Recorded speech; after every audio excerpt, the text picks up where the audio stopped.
Hey, Tyler. Tyler. Hey. How about that Skywalker sibling, huh?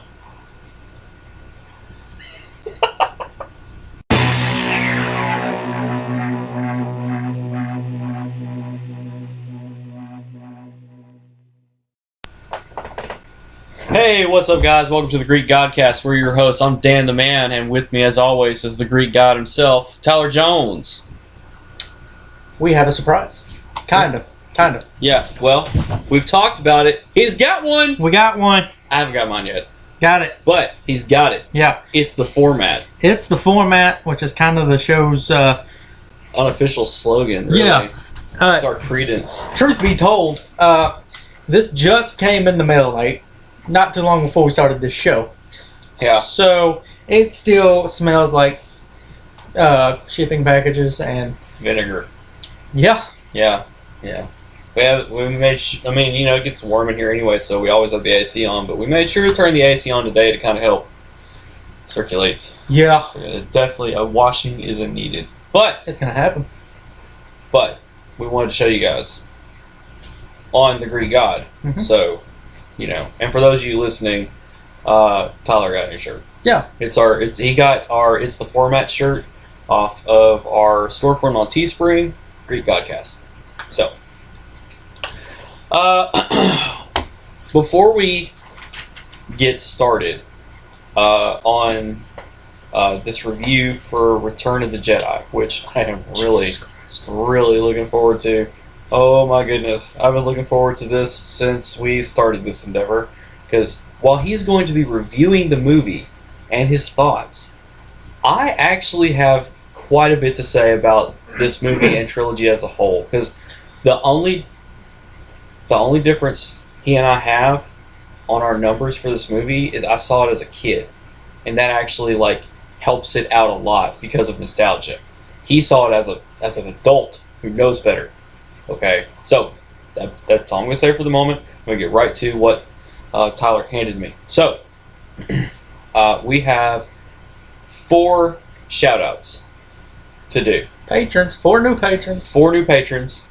2 have already been established. That was yours truly and Mike Honcho. Okay. But, first new patron, Kendall Sutherland. Thank you for your awesome support and contribution and just being an awesome person all around and a fan of the show. We appreciate it. Right. Mike Honcho was on the list. I thought we already Well, since we haven't done the shout-outs yet, I went ahead and just put... Well, Mike Honcho, you're an amazing person. Check the oven. Moving on. Lance Jett. Bad Jesus. You're an amazing person, and I can't wait till you're on the show. We really need to make that happen, buddy. You've been reaching out to us. We are working on it. And he's been reaching out to you, and I'm looking forward to it. Looking forward to actually meeting you. I think we're friends on Facebook. Yeah. Oh, by the way, Lance. Sorry. What's that? Error on my part. Oh, okay. Lance is a part of I believe they're called the A-State Motorcycle Club. Now, if I know a lot of people, they think motorcycle club, Hells Angels gangs, Sons of Anarchy. Yeah, this is not that. No. They're just a group of friends that developed a club, and they do a lot of charity work locally. Yeah. The big one they do is for The Call. Yeah. Which is they provide housing for foster kids. Yeah, it's like a foster care program. Yeah, and the motorcycle club that Lance is a part of, I believe it's the A-State Motorcycle Club. We're sorry if we're getting it wrong. Yeah, that's my fault. They do a lot of charity work to raise money for them. So if you want to know more about that and see if you can get involved, contact Lance or anyone you know that's a part of the club. Yeah. So, but yeah, man, you're awesome. Yeah. We appreciate you. Looking forward to meeting you soon. Mean that. It's going to happen soon. It's going to happen soon. He's going to be here. Yeah. And then, last but not least, one of my dear she's not old, but I've known her for a long time. Dear friend for a long time, also wife of another dear friend that I've known for a long time. Brittany Dawkins, man, thank you so much. You're double awesome. Like, it's really cool. Because not only did she become patron for Greek Godcast, but she also became patron for Trash Panda Art. Right. So she's supporting both the podcast and my art endeavors too. You get 2 thumbs up. You get 2 thumbs up from 2 people. That's 4. That's 4 thumbs up. You deserve every single one of them. Yeah. So, thank you so much for becoming a patron. We really appreciate it. And then Drew Turner from, was that Paddles? The Paddler's Playbook. Playbook Podcast. It's a podcast. I forget where they're from, but they do a podcast on kayak fishing and outdoor life and life in general and everything in between. It's actually pretty fascinating, even though I've never been kayak fishing. Yeah. After listening to them, I kind of want to go. Yeah. So give them a shout out. Go listen to them. I was on Facebook one night and Drew randomly messaged me. He took our logo and redesigned it. He said he was feeling bored and came up with a pretty cool new logo for us. Yeah, it really is. It's really neat. So, and he didn't charge anything. He just said, "Hey, here you go. I like y'all's original logo, but I started tweaking with it and everything." So yeah, appreciate it. Yeah, which that's cool, man. Yeah. That's really cool. I appreciate that. Thank you. Really. Because, like, if you go to our Instagram, like, he puts all the links to our podcast and YouTube videos and stuff on his Instagram, and then, like, he just uses the same picture over and over with sometimes a different filter. Yeah. Like, first it was, like, a stock photo that you found. Yeah. And then, like, I drew the logo, and then he just started posting that over and over. Yeah. And so now he's going to post your photo over and over, but with different filters. And then sometimes the original logo, too. And hey, for you people that are listening or watching, if you see our logo and you're artistic enough, you think you can do something with it, send it in. We'll put it on there. Yeah, you're not going to offend me. Yeah. I think that stuff's a compliment, man. Yeah. Like, really. I mean, yeah, it's my artwork, but I mean, like, I love seeing other people's artwork. Like, it's really cool. Yeah. So, it's really nice. It's like a really high compliment to me. So, again, if you want to help us out, help us get this thing off the floor, folks, I can tell you right now, I'm going to be straight up with you. Our plan is, for every patron we get, the money that you decide to pledge, Yeah. we are going to save it and buy new equipment. Yeah. To make a better show for you guys. We're going to look into buying new sound equipment and a new camera. That way we can do more. Mm-hmm. Everything will go to the show. To make the show better. Yeah. Yeah. Unless we get like thousands of patrons, then we're going to do that plus quit our jobs and work on this full time. Yeah, So- and do Coke. I don't know about that last part. Unless it's Coca-Cola. Coca-Cola. You need somebody to sponsor. We're your guys. Yes. So, again, patreon.com/GreekGodcast. $3 a month gets you everything. You can even have a custom donation. If you want to donate $2.50, you want to donate 140 time offer, whatever. Yeah. We'll appreciate it. Yeah. And it will help us going towards this plus future projects that we have in mind that we can't unleash yet. Yeah. Because we're still recording like the audio with a phone. We're recording the video with my laptop. You can hear both of us breathing constantly. You know, for as much as I hated Vader's breathing, we sound just like him. Yeah, I kind of identify with it. You know, if I didn't know why he needed to wear the suit, I would assume he's just fat. Yeah. Like, you know, he just really loves the Krispy Kreme. Yeah. So, but speaking of Darth Vader, well, speaking of the franchise that he's from, Tyler, before you give your number for Return of the Jedi, I'm going to give my number for Return of the Jedi. I'm going to change things up a little bit. Okay. Because my number is still, it's lower than most people would think that are like, oh man, I love Return of the Jedi. I love Return of the Jedi too. But between 1 and 5, I mean, like 1 and 10, of it's trash and it's the greatest movie of all time, it's a 5. And I say that knowing I actually do love this movie. But it just has so many flaws. Okay? There's a reason Empire is better. Okay? It's the best one of the original trilogy, hands down. Now I have 2 for you. One, I want to know your rating for the movie, and I want to know your rating overall for the original trilogy. What are your numbers? Overall, for the movie. Yep. 3.5 out of 10. 3.5.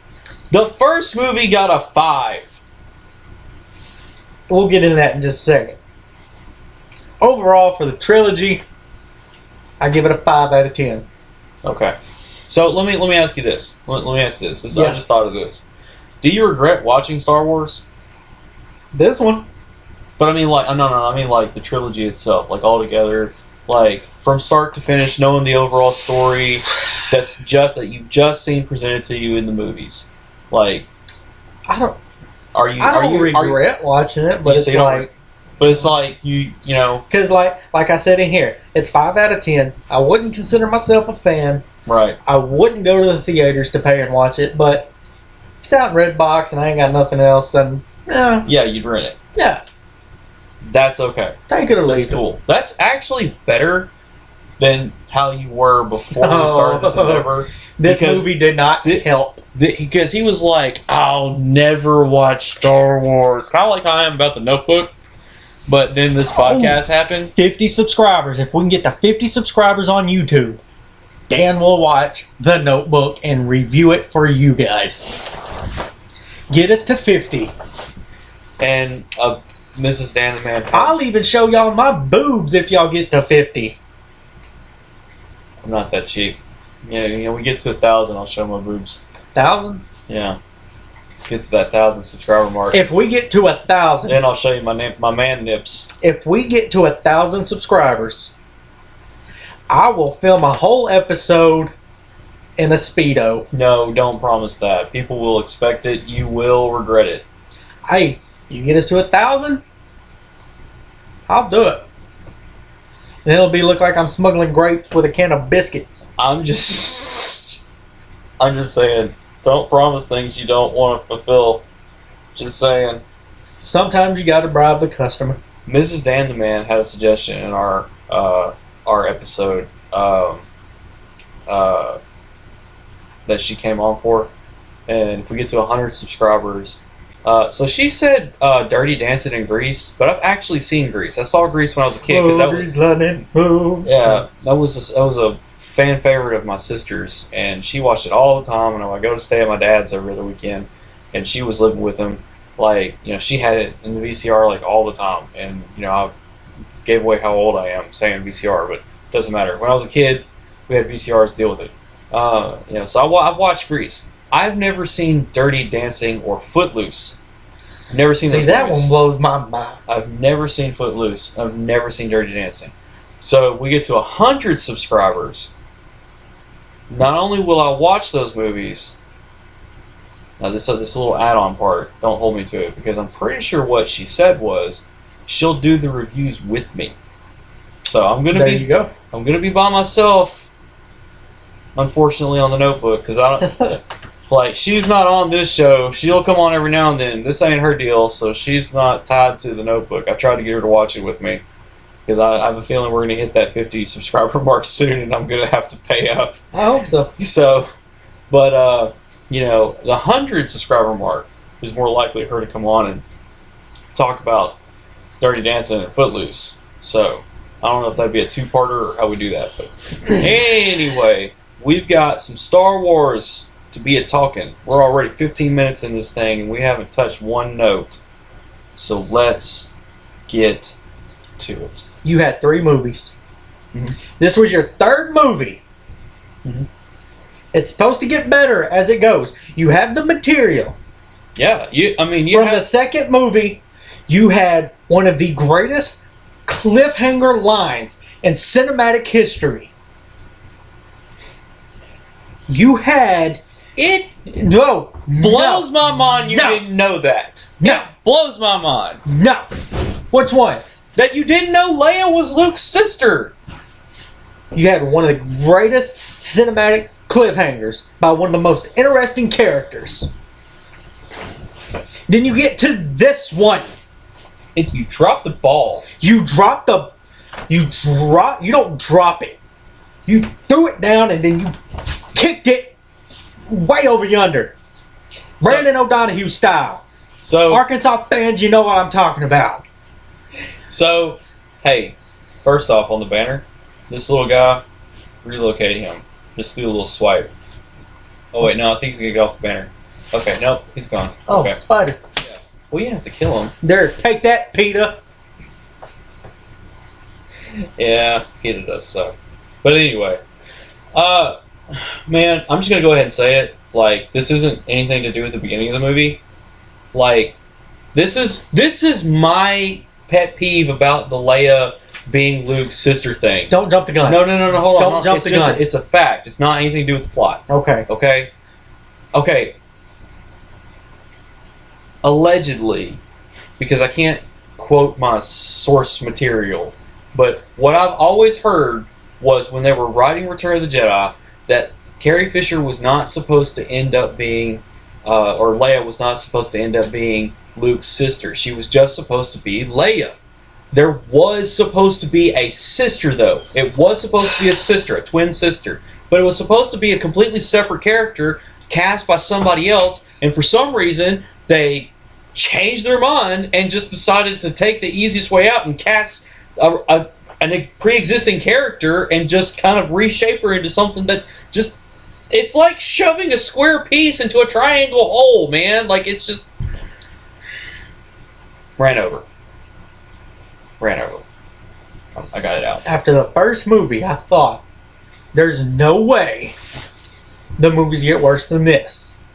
And that's actually, like the first movie, like, it has its flaws, but it's not bad. Like, pacing is a major issue, and the fight between Vader and Obi-Wan is a major issue. But all in all, like, the decisions that were made for that movie were pretty solid, and they worked over into Empire pretty well because that was the foundation, and Empire built on that really solid, and they made you really excited for the third movie. And then they came and they gave you this hunk of crap. Mediocrity. Like, it's not even mediocrity. I consider it mediocrity. Again, I love Return of the Jedi, but because I saw it as a kid. If you're a kid and you watch Return of the Jedi, you're gonna love it. You're gonna be like, oh, it's such an amazing movie with laser swords and pew pew pew, well, and Ewoks stupid. and what? They're not stupid, but they are children, and they are entertained by things that they're not going to think about too much, unlike adults. I didn't say I wouldn't cut jokes on you. Get over it. Oh, that's fine. But I'm just saying. So let's start this cluster mess. You'll be proud of me. I'm already proud of you. I didn't even acknowledge the stupid rolling description. I'm glad you're finally over that because I'm not over it. You still have like 6 more movies of that. You haven't even got to the prequels yet. Again. You have one of the greatest voices God has ever created. And you don't have a narration. You don't have a narration. Okay. So, we see the new Death Star being constructed. Yeah. This was where I had a first problem with this. Because it's lazy writing? That they wrote in just like, okay, what can we do now? How about another Death Star? And here's the thing. And try to follow me on this because it makes sense in my head.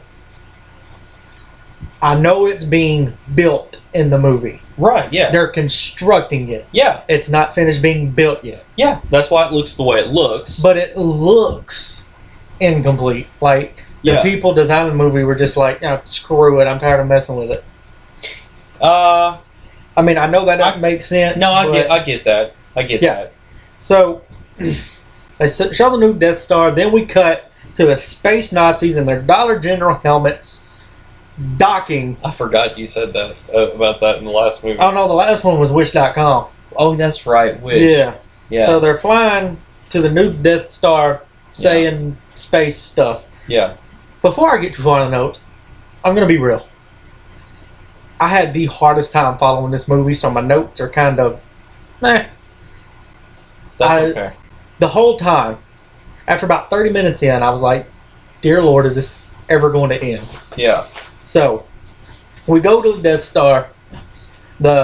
All the stormtroopers are lined up in formation. And then walks out Kim Jong Vader. What? Nothing. It caught me off guard. By the way, Kim Jong Un's apparently dead. Well, he's missing. He's missing? Yeah, they haven't. He's not confirmed dead. They just. Well, he's not even confirmed missing. They just don't understand why he's not around. Like, apparently, there's like a holiday, it just like catered to North Korea. That's like the celebration of when his grandfather formed the. He ate some bad tacos. He's got the runs. Okay. So like he hasn't been publicly seen for like 3 weeks. What? Who cares? I'm just saying that's what I mean. I was curious. I actually looked it up before I came over here. Yeah, and he's a little fat guy with a bowl cut. He plays Xbox and he loves basketball. Yeah, him and Dennis Rodman are friends. Are they really? Yeah. There was even like an entire ESPN documentary on it. Rodman goes to North Korea or something. Really? Yeah. See, some of the things you say, like I'm for real. sound believable. When we get out here and you get service, Okay. you can look it up. Okay. I will. I'll look it up. It was on ESPN. If I saw it on CNN, I would say that's fake, like everything else they show. Yeah. But this was ESPN. Okay. All right. Anyways, I'm inclined to believe you more because it's ESPN. yeah. Vader tells the space Nazis, y'all better get your crap together because the Emperor is coming. We're finally going to see the Emperor. Yeah. They've been And- talking about him in every movie. He Yeah. finally shows up. And the Emperor apparently is not happy with their lack of progress. They're taking the sweet time, drawing that Yeah. overtime, and he don't like it. Yeah, so spacey talk. Then we cut to the desert where C-3PO and R2-D2 are walking/rolling along, Yes. arguing. I will say I'm glad that's back. Yeah. Last movie they didn't have much interaction. Yeah. They are still a part of my favorite thing. Bickering. Yeah. Yeah. Then we find out they're headed to see Big Worm, Big worm. aka Jabba the Hutt, to find Han, who, if you go back to the last movie, was carbon froze, aka turned him into a plaque. Now, I will say about Jabba the Hutt. Originally, as I told you when we talked in the first movie about that Jabba the Hutt scene where Han steps on his tail. Yeah. I told you, because that was CG, that Yeah. that was an original scene where Jabba was originally supposed to be human. Han walked around him, and then they changed their mind. They took the scene out because they didn't want to put that in there, and then they decided to actually bring Jabba into the third one. And instead of him being a person, they decided to make him this big Worm. space alien worm thing. He's a worm. He's like, yeah, he's a sentient space worm mob boss, and he's pretty gangster. Yeah. But they had to CG that because they wanted to put that scene in the original movie. Now, that being said, this is as far as original releases go, this is like the first time you were supposed to ever see Jabba the Hutt, and I love the practical effects used to bring Jabba to life. Jabba the Hutt is pretty much one of the few things I actually enjoy about the first part of this movie. Like, I'm not really a big fan of this first whole sequence of events that happens in Return of the Jedi. Like, I feel like it's a big waste of time. The whole reason that they froze Han Solo in carbonite and they had to rescue him was because Harrison Ford wanted Han Solo to die. So they had to write it off to where, like, if Harrison Ford would come back to shoot Return of the Jedi, they would have to write in a way that they rescued him. Otherwise, they would have to say, if he didn't come back, oh, well, he died in the carbonite freezing. Right. So they knock on Jabba's door. Then an eyeball thing pops out and starts speaking gibberish. Oh, yeah, that's like a little robot doorbell thing. What they say, I have no idea, but Yeah. it just randomly opens the door. Yeah. So, as the door opens, R2 rolls in, Like a boss. leaving C-3PO behind, Like a little robot boss. and runs into a space hog thing Hog. Hashtag woo pig. Woo pig. They have a name, but I forget what they are. I think it's Gamorrean, but I forget. Hell, who knows? There's a photo floating around of a really like jacked, like hulkish Gamorrean guard. That's supposed to be like a teaser for season 2 of Mandalorian, and I'm kind of excited about that.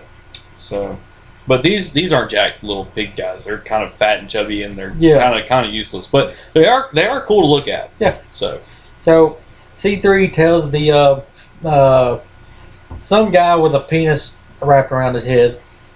Oh yeah. They have a message for Jabba. That is I can't remember his name. He has a head on the back of his head. It's 2 big old testicles with a penis wrapped around it. Yeah, no, he's a what's that race called? A Twi'lek. They have little head tails. Oh, we're getting racial now? We can tell racist jokes now? No, I'm saying that's the no. What? No. Stop it. No. He's a Twi'lek, and those are like little, like it's part of his brain, I think. It's a little head tail. So that's what's wrapped around him. He's completely irrelevant. And he's really ugly. Yeah. So then we go to a scene where we see Jabba, and he is toking up. Yeah. He's smoking a reefer. He is definitely doing that. He is smoking a space reefer. He's got like this marijuana hookah bong thing from space. Yeah. So R2 shows him a message from Luke trying to barter a trade for Han. Jabba responds in Space Nish, and then his little gremlins laugh. Huddies. But I like Space Nish better. Whatever. I mean, that's all I could think of. It's fine. Luke then goes on to say he will offer up a trade. He will offer C-3PO and R2 for the release of Han. And this is where I said, oh, we're supposed to believe that. It's an obvious ruse. Predictability. But, I mean, you're going to have some predictability. I mean, were you surprised that there was predictability in this movie going into it? I'm surprised there was more than the first 2. Just saying. There was more predictability in this one than there was the first 2. Wait till you get to the 9th movie. That's all I got to say. If I make it. You got to. Content. Yeah. Power through it. So, C3, he worries and talks nonstop and complains like he does, which is a win. Yeah. He wonders why Luke would be willing to trade him. Jabba's goons keep and hold the droids with typical bad guy threats. Yeah. They talk about the last droid that didn't do their job and he showed them ripping apart. You're kind of like Tony, gonna go swim with the fishes. And they're burning another droid's feet, which they don't have feelings like that, do they? Anyway. I don't know. Then we go back to Jabba, who's partying. He is always partying. Yeah. There's some space skanks singing and dancing. Yeah. Some weird turtle thing playing a harmonica. Yeah, that was special edition stuff they added in.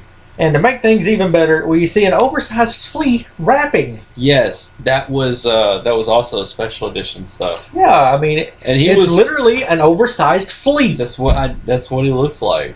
Yeah. Yeah. Like fuzzy and everything, and he gets off on the screen. He's like, so, speaking of irrelevant, in this party where the space skanks and the giant turtles, flea. We have Bilbo Baggins. Please tell them why he's Bilbo Baggins. So, he's the bounty hunter. I knew this part. And when I saw him, I said, hey, that's that guy. You couldn't remember his name. I could not remember his name. It's Boba Fett. It was Boba Fett, but I could not remember. I knew it started with a B, and I'm trying to think B names. And I was like, what is a B name that, that these sci-fi people love? Well, and then first, I don't know where I got Bilbo Baggins from, but I knew that was a name. So the whole movie, when I saw him, I put him in the notes as Bilbo Baggins because up until I asked Danny, I thought that was his name. Like, you don't even watch Lord of the Rings. Have you ever seen it? I've seen one. I've seen the very first one. Maybe that's because he is in that quite a bit at the beginning of that movie. I saw the very first one, like right after it came out of theaters. Because Frodo lives with him. in Bilbo's house. Yeah. But anyway, yeah, it's Boba Fett, the galaxy's most irrelevant bounty hunter. Who does nothing. We'll get to that in a minute. Does he do anything through this entire series? No, and since you're saying it now, I'm just gonna go ahead and say it. He had so much potential because he kinda did stuff in Empire. He shot at a few people, and he stole Han Solo, and he flew away. He was the only bounty hunter that tracked Han and Leia down to Cloud City and helped the Empire capture him, and so he got the bounty for Jabba the Hutt. Like, you know, and so I guess he got this sweet gig working for Jabba and hanging around parties all the time. And so I guess he was just there in between, you know, bounty hunting gigs. And instead of doing anything cool before being taken out, which, I mean, number one, they didn't have to take him out. Like, they could have done something else to make you go, oh, well, you know, at least he lived. Maybe he could do something cool later. No, they don't. They don't do that at all. Like, he's useless. He just stands there and looks cool. And then when he goes to do something, he is useless. He is useless. Speaking of dying, I got a question about dying. I feel a little bit better. I just wish they wouldn't design cool characters and not properly use them. I have the same sort of thing, but we'll get to it. Okay. We'll get to it. Let me take my little hat off so I can see my fat bald head. Then we go back to Jabba after the random cutscene of Bilbo Baggins. And he, for whatever reason, throws one of the space skanks down the hole. Yeah, she was trying to, like, I think get away from him or something. Because they're not really skanks, they're slaves. Well, whatever. But then we see a door, there's a monster, and then they cut away. Yeah, it was kind of like a Rusty Crow in the Lions and Gladiator. Yeah. Yeah, so... Yeah. Then we we see one of my other favorites, Chewie. Yes. Who has been captured. For your anchor folks. There was quotations. Quotations. There's quotes around captured. Yes. Who was brought in by another bounty hunter who demands $50,000. I don't know what they called it. Yeah, I think it was credits, Imperial credits. Whatever. So. And Jabba says no and speaks some more of his space niche nonsense. Mm-hmm. Yeah. Bounty hunter then threatens Jabba with a bomb thingy. Yeah. Jabba throws out another offer, which the bounty hunter accepts. It was like kind of an in-between. By the way, again, anchor folks, bounty hunter is in air quotes. Yeah. So, then we see... Oh, one of my favorite things. We had a random cutscene of an elephant thing dancing. I'm trying to remember. I don't know. It's right before we reveal the bounty hunter, who is, surprise, Lando. Oh yeah. No. That was a dude pretending to be a guard that worked there. That's who Lando was pretending to be. That's what I'm saying. Yeah. Before they revealed it was him. Oh. Okay. We see a weird shot of an elephant dancing. Oh, okay. I guess I'm not thinking of what you're talking about. I don't know. It was pretty stupid. Okay, that's cool. It was stupid. That's cool. Am I offending you with my critique of Star Wars? No. Do you think someone will be offended? Yeah. But this is different. This isn't like you actually saying something offensive. This is just you being honest about your opinions about it. So, like, yeah, somebody's going to get butthurt over this, and that's fine. It doesn't matter. You probably have no life anyway. Well, you know, that wasn't necessary. But I'm just saying, like, I mean, this is, man, calm down. It's just an opinion. Yeah, I like the movie more than he did, and I'm still on his side. At the end of the day, it's a movie. Yeah, it is. So, then we see another masked someone walking around the lair after Jabba and his goons drop too much acid and pass out. Yeah. That's fair. Yeah, this quote-unquote unknown person goes up to the statue of Han, presses some space buttons, puts in some space codes to uncarbonize... To space thaw Han from the space statue. Yeah. Han wakes up. He can't see. He's all drunk and whatnot. he has a carbon sickness. Yeah, he can't see. Yeah, He's like temporarily blind. Yeah, and it turns out the quote unquote unknown person was wait for it, dramatic pause, Drum roll. Leia. Woo! It was obviously her. Yeah, good guy. Hey, shocker. Good guys had a plan the whole time. Yeah.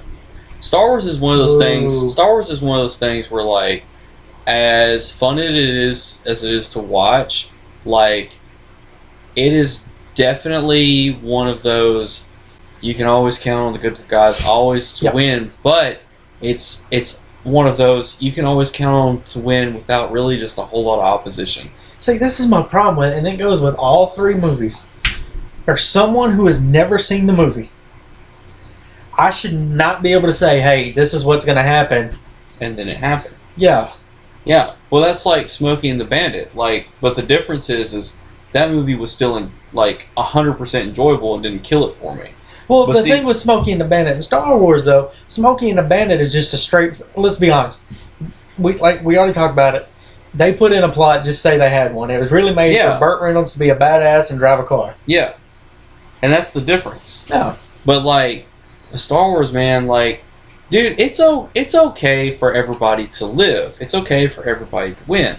But make it a little bit more difficult for people. Like, stop making it so cut and paste, like, easy. Yeah.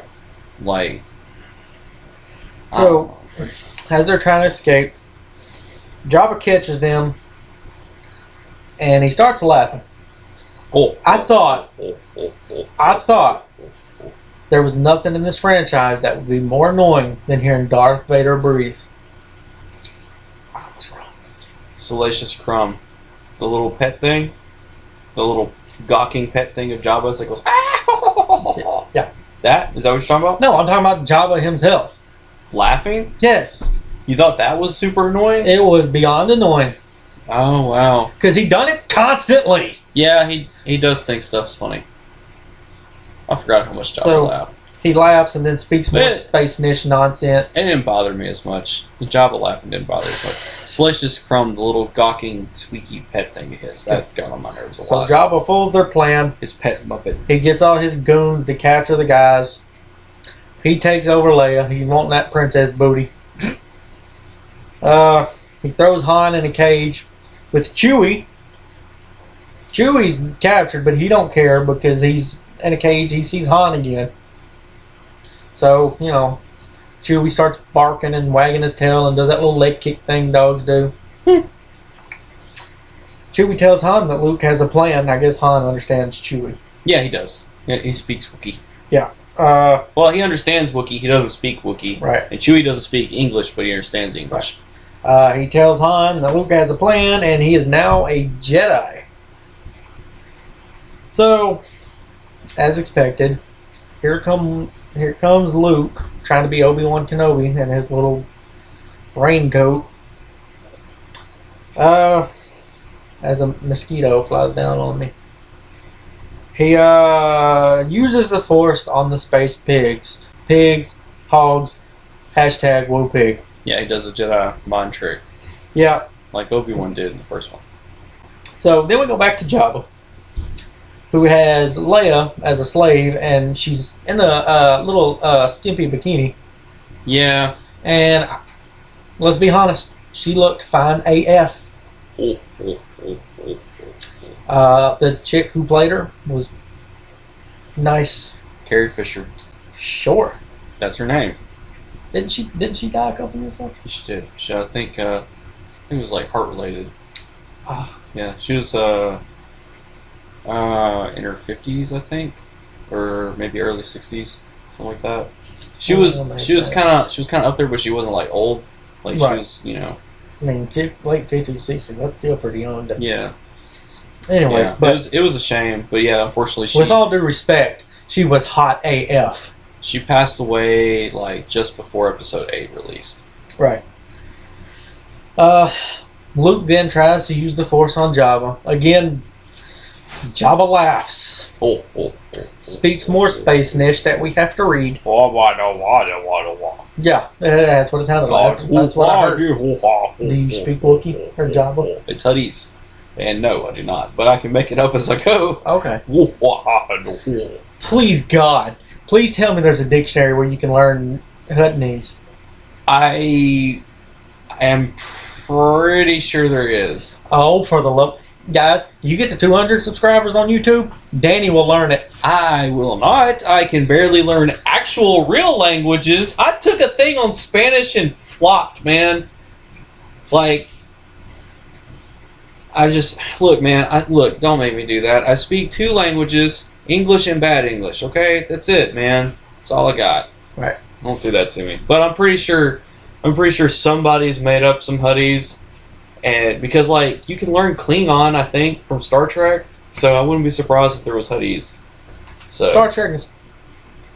Oh, you mean Star Wars Light? No, they're different. Like, Star Wars is like, you know, along the lines of what you see in this trilogy. Star Trek is like, more like space exploration. Like it's a cheap ripoff of Star Wars. No, Star Trek came out first. It came out in the 60s. And Star Wars is an expensive ripoff of Star Trek. No, they're completely different. They have one bad guy. Whatever. No, we got to take a break. Oh my God, we're 40 minutes into it? We're 40 minutes in. We're not even off Tatooine! Yeah. This is going to be a long one, guys. That's what she said. And break. Guess who's back? Back again. These idiots in the shed. Doing Godcast stuff again. Yeah. By the way, we're adults. After you listen to the podcast and watch it, of course, and subscribe on YouTube. Yes. If you want to entertain yourself and you want a good belly laugh, Kiss. Let's put the X in sex. Man, you had to bring them up. I want to do... You will see the infamous Stanley snap. So you and I are going to meet again this week, like either tomorrow or Thursday, to do our second recording podcast, normal podcast. Like, that's the plan. Yeah, make it Thursday. Thursday? Tomorrow, I will have one of my quote-unquote solo episodes. Yeah. And I'm going to have my good long-time pal, Jake, here. When we talk about... when we do our normal podcast, I really want to talk about Kiss. Okay. I really do. I've got things to say. And I made the announcement earlier this week on, the Stanley Snap. That's power move and a half. I know. It's Star Wars right now. I know. Okay. I'm going to drop my solo on August Burns Red either tonight, like late tonight, because it's not going to be a long episode, or early tomorrow before you do your thing with Mark. Jake. I'm sorry. Did I say Mark? You said Mark. I meant Jake. I'm sorry, Jake.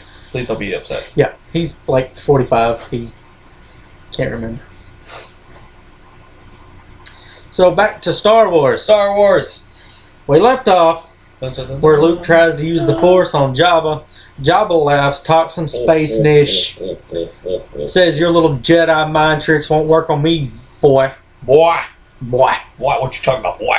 So Luke threatens him and orders the release of Chewie and Han. Give me my friends now. Luke threatens him. Keep that in mind. I got a point on this later. Okay. Jabba throws Luke in the pit, just like what happened to Rusty Crow.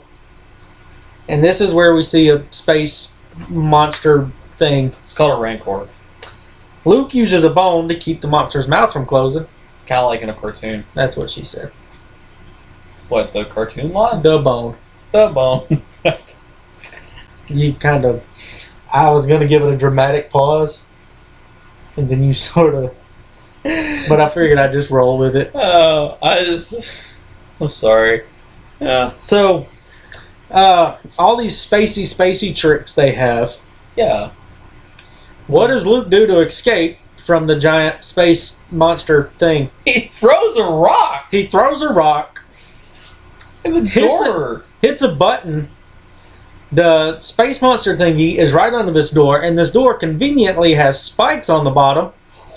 Thank goodness for the spikes. And Yeah, he does kind of come into Jabba's palace like this, like tough Jedi guy who can do all sorts of things with the most powerful force in the galaxy, the Force, and he doesn't use it at all, man. He just like this bone's cool. I'll just use that. Oh, That's hey, what a she rock. said. This is cool. I'll throw this rock, and then there's a door. It worked. Yeah. So Solve that problem. No need for space wizardry. So, after he throws a space rock and hits the space button and kills the space monster with the space door In outer space. in outer space, Jabba orders his goons to get Chewie and Han, Round everybody up. round everybody up, Round everybody up. sentences the three to death. We're going to throw them in a hole with teeth. So, again, Luke threatens Jabba.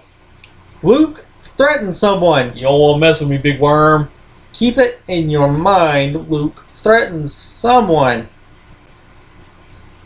Tells him that he's making a big mistake. It was supposed to be menacing, but it was, you're making a big mistake. Look, I've seen better acting in pornos. It wasn't that bad, but it was a lot better than the angsty teenage tantrums that he was throwing in the first one. But it was. Barely.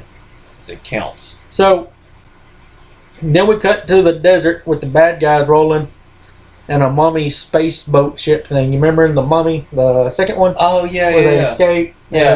The floating. It's like his little party barge. But it's Yeah. like a sand party barge. Yeah, it's like a floating sand party barge. Yeah. Which, honestly, I wouldn't mind having one of those. Here's the that thing, would be though. cool. Here's the thing, though. They're partying and they're listening to, I guess, Boy George?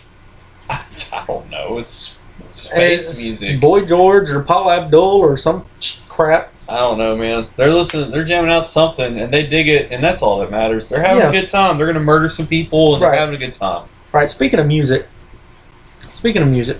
quick rabbit trail. Kiss? No. Danny and I often get bored, which is why we started this. Yeah, we do things. We do things. The other day, after we recorded, and we probably should have put it on video, but again, we don't know the whole copyright thing. We were watching early mid 2000s emo bands. Oh yeah, that was earlier today. Yeah, I think. No, it was after we recorded the other day. Oh no, I got it mixed up. No, what happened earlier today? We watched some of the early 2000 new metal stuff, aka Limp Bizkit. Yeah, that's what it was. Yeah, and for the emo bands, if you watch them, I was swimming in an estrogen ocean. There's a reason these guys are not very good. They have no circulation to their brain Because they're tight pants. because their jeans are way too tight. That's all I'm going to say on the matter. If you want to go feel better about yourself, go watch them after you watch us. So, they make Luke walk a plank. Wait, hold on. You said we were singing the other day? No, after we got finished recording, we were bored and just started watching these videos for some reason. Oh yeah, okay. Somehow we end up like watching stupid videos, and it just happens. Yeah. So they make Luke walk the plank, and what's at the bottom of the plank is the evil flower from the Little Shop of Horrors. You've never seen that one? No, not all the way through, no. But you know what I'm talking about, though. Yeah, I know exactly what you're talking about. Little Shop of Horrors. Mm-hmm.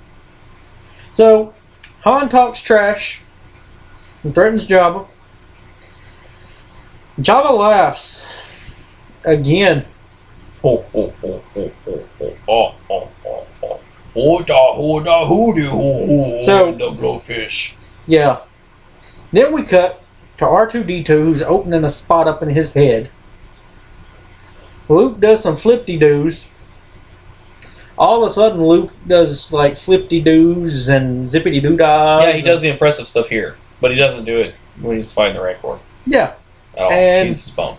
Then R2 shoots something out of his head, and as Luke is doing a flippity-doo, zippity-doo-dah, He catches it. He catches it, and it turns out it's his lightsaber. They had a plan the whole time. Now, I do want to talk about one positive thing here. Yeah. That I did like. And, again, I saw this when I was a kid. And still to this day, I love Luke's green lightsaber. I like the design of the hilt. I like the fact that it was a different color. Because, like, up until then, it was either blue or red. You know, I like it. I like Luke's green lightsaber. Something about the way the movie is. I don't know if it's the older film that they had to use or whatever. The red looks so much better. No, the red's cool. I'm just saying. I'm not saying I was complaining about the blue or the red. I'm just saying I didn't know there could be different colors besides that when I was a kid. Then all of a sudden, Luke's got this green one. You're like, oh wow, they can have every color. So a fight ensues between the bad guys and the good guys. And Lando ends up falling in close to the hole with the big thing. I almost called him Lando. I did. And again, we're supposed to believe one of the good guys is in peril. Which one? Which one's in peril? Lando. Oh, because he almost falls in the hole with a plant thing. Yeah, I never liked the CG mouth that they added. I did at the beak thing. I mean, here's my thing. All right. It was originally a hole with teeth with tentacles that came out. Yeah, because the tentacle wrapped around Lando's leg tried to pull him in. Yeah, here's my thing. We've already seen in the first two movies an underwater space thingy that sucked Luke under and then sucked R2 under. Mm-hmm. You had a giant monster tick thing, and your thing to kill them is a flower with a beak. Yeah. Yeah. With teeth. Yeah. So, the good guys are fighting. Leia, I don't know if she killed him or made him pass out. She choked Jabba with the chain. By the way, she's still looking good. Then we cut. The good guys escape. Luke and R2 head back to space, Florida. Yeah. Yeah, to see Yoda. Because they promised to see Yoda. Yeah. In the last one, that was good. And we're getting very close to one of my problems. Does that have to do with Yoda? Yeah. Yeah. Yeah. I think I know what. So I'm speculating over here. After they leave for space, Florida, we cut back to the North Korean Death Star. The Emperor appears with his own henchmen, who are dressed like big red condoms. Oh yeah, the Imperial Royal Guards. Yeah. They look like big latex condoms. I don't know, man. I always thought they were kind of cool, looking like kind of mysterious because they got the robes and you don't really know what they have. You know, I guess I just like the color in the mask and all stuff, but you know. So the Emperor appears, and here's the thing: the Emperor is supposed to be menacing. He's not at all. He just looks like a feeble old man. I like Ian McDermott, though. I thought he looks like a wrinkly nutsack. He is very wrinkly. I like Ian McDermott, though. I thought he did a good job as the Emperor. So, I thought he could be a little more menacing than what he was, but, you know... Yeah. I mean, are you surprised, honestly? A little bit. I thought there'd be more to it. Like, granted, with everything you've seen so far in this movie, are you really surprised? Yeah. A little bit. We'll get into the entire thing. Okay. So, the Emperor and Vader talk some spacey stuff. Spacey talk. Something, dark side. They talk about something complete. They have to get Luke to turn to the dark side. Turning Luke. Turning.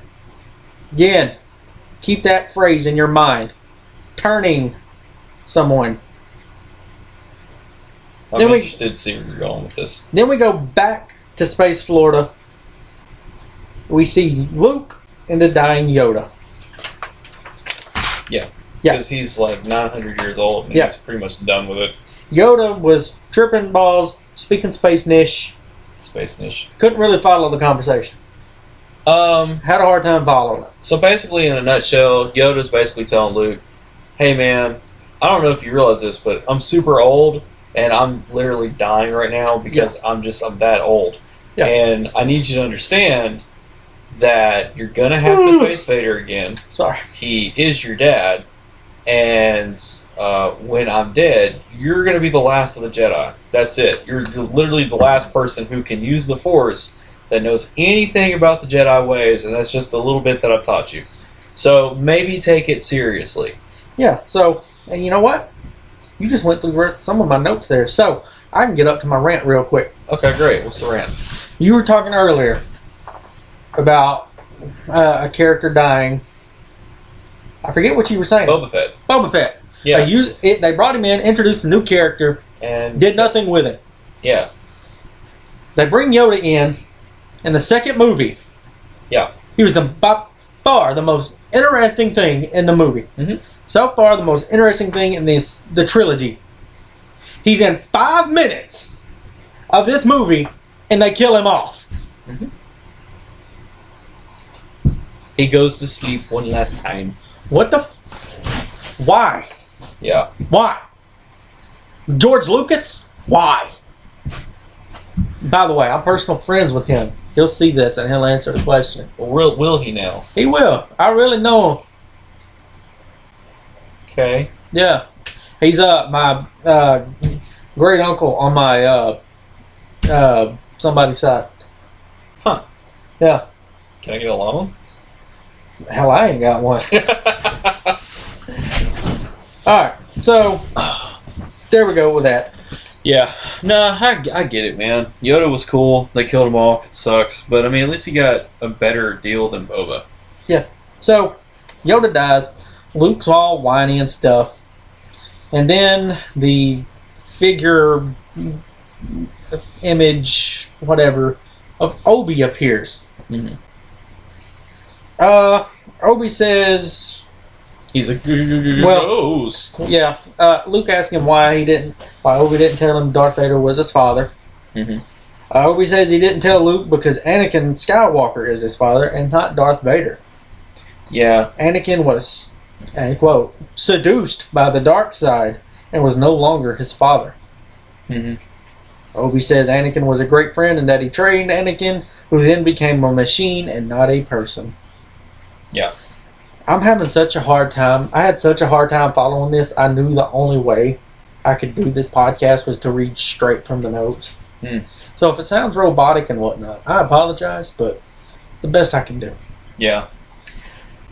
Obi tells Luke that other than him, there's only one more hope, and that is his sister. We already ranted about this, but we're going to rant again because it's dumb. I have more issues with this, and we're gonna get to it. One of the greatest cliffhanger lines in cinematic history. Mm-hmm. In the second movie, No, there is another. The Empire Strikes Back. Yeah. Obi says, "Luke is our last hope," to which Yoda responds after a dramatic pause, No. "There is another." There is another. You had The ball. You had the ball. Right here. Here's the You ball. had the perfect opportunity Ball. to introduce a new character, introduce a new storyline. It's like the monkey holding the cub in Lion King over Private Rock, except you dropped it. It dropped the kid, and he fell to his death, and now there's dead lion cub all over the ground. Yes. Thanks. This Thanks for killing Simba. was terrible because then he reveals it's Leia. We're going to get to that problem in just a minute. I promise. I promise. So, all I can tell you this with my rant on the Leia, Luke, brother, sister. Roll Tide. On that, I will say... No, hold on. Don't ruin this for me. I'm not going to ruin it. I'm just going to say... Don't try to make a valid point. No, hold on. Just 1 second. I just want to say... And I'm going to address this again when you finally get to the sequel trilogy. Mm-hmm. Roadmaps are important because they get you to your destination along a general path. And while I do believe this trilogy had more of a roadmap than the sequel trilogy, it was still there was still a lot of stuff that they hadn't worked out, and they probably should have worked out so that we wouldn't have issues. That's all I'm saying. Yeah. So, Obi explains that Luke and Leia were kept secret and separate to protect the good guys from the evil empire, aka the New York Yankees. So then we go to the good guys on their battleship as they go over plans of the attack on the new Death Star that is not completed yet. Yes, they're still building it. Which I have my own problems with, yeah. But I'll talk about that later. They discuss how they'll go through and take out the defense systems, and then take out the spacey talk thing. They're forming a battle plan. Yeah. Oh, also, they have to be docked on the Death Star. They quote unquote stole a ship, a bad guy ship, a tip fighter, right? No, they didn't steal a TIE fighter. TIE fighter. They stole an Imperial shuttle so that they could get down to the moon of Endor so that they could shut down the defense shield around the Death Star. Right. Like the defense shield was being projected from the moon of Endor up and around the Death Star, which now that I say that out loud, I don't understand why they couldn't. Maybe it was because it wasn't finished. I've never actually thought about that part before, ever, until this moment when I say it out loud. Why couldn't it just generate its own shield there, and then they infiltrate the Death Star? I guess because Ewoks. I don't know, man. Anyway, keep going. So, Keep going. we go to the good guys, and Han and Lando are discussing the plans. Han suggests that Lando take his ship. They argue, space jokes. Old buddy. Yeah. So then we go to Vader and the Emperor. Take the keys to my hot rod, old buddy. Yeah. They order the bad guy fleet to go somewhere. Mm-hmm. Yeah. The Emperor does some space talk. Yeah. He tells Vader he ain't effed up about the good guy's plan. Yep. Because he's the one who set the whole thing up. I already knew the whole thing from the get-go. Yeah. King Kong ain't got nothing on him. That's right. Shout out to Training Day, Denzel Washington, National Treasure. National treasure. We love you, Denzel. We do. Although, you're not Double O Idris. No, you're not Double O Idris, and you never will be. Make it happen! Please? So we can talk about that, besides want. I gotta be honest, if they make Double O Idris, I can't promise I won't go to theaters and come out and make a podcast the same day. Dude. It would be really hard not to. Man, that's gonna happen. Okay? If that happens, like, we'll go to the theaters and see it opening day, and then just apologize for spoiling the internet that night. Yeah, we'll put on spoilers, but if Double O Idris happens, we have got to go see it. Mm-hmm. So, where'd we go? Where'd we stop off? The Emperor was making plans, and he knows everything because he's the boss. The good guys docked the bad ship on the stolen bad ship, or they docked the stolen bad ship on the other bad ship. Vader is suspicious because he feels the force of someone. He knows who it is. Luke. Yeah. He's just being coy around his subordinates. Vader then orders the space Nazis to let them dock and lead the good guys to him, and he will take care of it. So then we randomly cut to the good guys in the space jungle. Yes. The forest moon of Endor. Yeah. Which I actually dislike more than the Tatooine stuff. They hide from the stormtroopers in the jungle. We'll get to this more later, because I don't know why they're hiding from them. Han tries to sneak attack them and gain control, but he steps on the space stick and makes a noise. It makes a space snap. Yeah, the troopers panic. One tries to get away on a it's a speeder bike. A space. I call it a space four-wheeler thing. That's a speeder bike. A speeder bike. Here's my problem. My one big I have several about this, but Right. the main thing that happened was one of the stormtroopers got away on the space bike. Leia gets on one, and then Luke gets on another. Luke gets on the same one with her and rides in the back. Yeah. Just realized you caught yourself. Good job. During this whole time that they're chasing this dude, Luke has this god-awful commentary going on the whole time. Watch out! There he is! Watch out for that tree! They're shooting at us! Get me closer! Again, sometimes less Is more. Yep. It was so annoying. For him calling off every bit of exposition of what was happening. Yes. Yeah. I mean, even as terrible as and corny and predictable as the Fast and Furious movies are, They still don't do all you that don't hear exposition. Dominic Toretto, oh, he turned left. He turned right. Family. My family's gonna hug me now. Family. Cookout. Turn right. Barbecue. Gas pedal car. Gas. You don't hear it. DVD player. He punched me with a right. He kicked me with a left. Now I'm going to punch him in the face with a right. That's how ridiculous it sounded. Family. Yeah. Family. Sorry, Mrs. Dan. Uh, Come on, man. We can do this. it was so... You think it's hard for me to get through these notes? You should have been with me when I was watching the movie. Yeah. Then we cut to a... Oh. There was a historic scene while they're racing the space Speeder motorcycle bikes. thingies. A historic scene.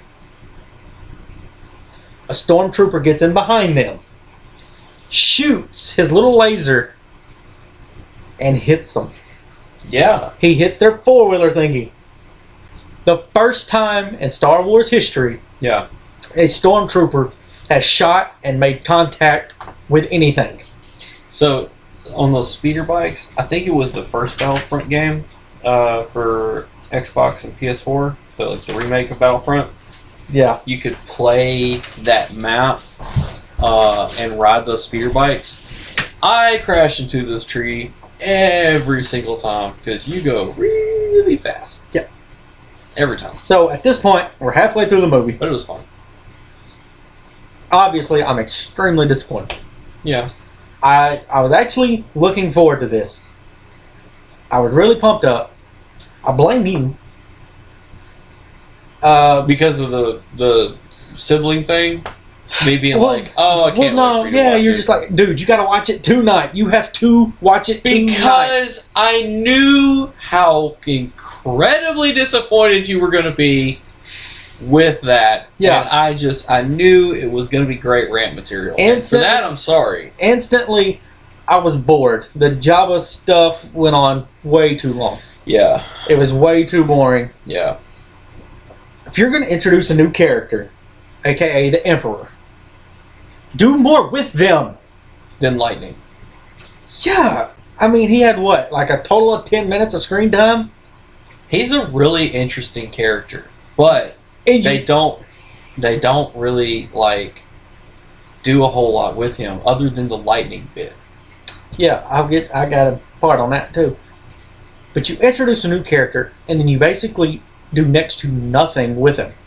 Yeah, that's kind of as much as I love Star Wars, and guys, I cannot say this enough, I am a Star Wars fan. I am such a Star Wars fan that I pre-ordered a Star Wars book. The Thrawn Ascendancy novel on Audible. I have the new Thrawn trilogy with this new Disney canon on Audible, and Timothy Zahn is releasing a fourth book. Like, that's how much I love Star Wars, that I read the books, okay? Star Wars got me into reading books. Yeah. Alright? And I have a ton of problems with this movie. And I love this movie, but I don't love it as much as I could love it because of all the things they just, in my opinion, they just do wrong. Yeah. So, again, huge letdown with the other Hope reveal. I was expecting a new character, or I don't know, maybe thinking, well, Han's his brother, or and it's nothing against the Leia character. It just kind of seemed like It's not even the fact that it was a sister that was a sibling. It's just the fact that it was Leia.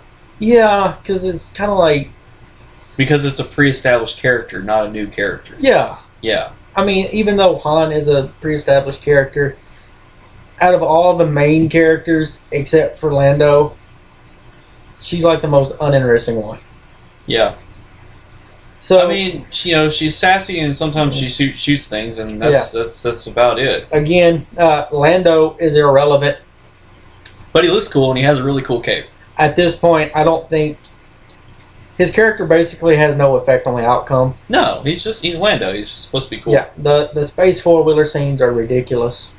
Not as ridiculous as We're gonna get there. I'm ready for talk about We're gonna get talk there. about the teddy bears. I say they're ridiculous because it kind of rolls into my next problem. Again, the graphics/effects seem to have gotten worse with this one. See, I actually disagree with you there. I don't think they're worse. That was not something that I had a problem with. Yeah. But that's okay. We can agree to disagree on Yeah. stuff because we're adults. Yeah. So far, there's a lot more Chewie. I'm a fan. Yeah, because Chewie's awesome. C3 and R2 are back together. Mm-hmm. We win. Mm-hmm. Yeah. And call it chauvinistic, misogynistic, whatever. One of the istics. Mm-hmm.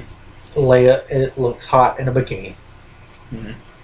I'm trying to put lipstick on a pig and find some positives out of this. Okay. I mean, there are for real some positives, to it. Probably more than what you're giving it. Probably. But if you're gonna have an honest conversation about something, the truth is there's more negatives than there are positives to this movie. Yeah. So all right, we go back. Luke is riding a space thingy against a storm idiot. Luke does some weird trick to make him crash. Then we go back to Han and Luke. Oh yeah, he blocked the bolts with his lightsaber. Yeah. Luke and Leia got separated. And Luke goes back to Han and says, "Hey, we got separated. We can't find her." Yeah, she was somewhere in the grass, and she was wearing green. I was just blending in with the ground. I can't find her. So then we cut to Leia, she's like a copperhead, who is passed out on the ground. She's poked by a stick and is woken up by Winnie the Pooh. Leia asks him for help. He says, "Oh bother." Yeah, he's scared.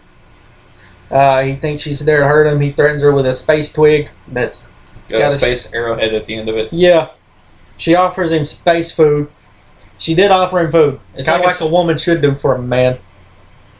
It's a joke. It's a joke. Remain calm. She offered a space cracker. Remain calm. It's like a space wafer.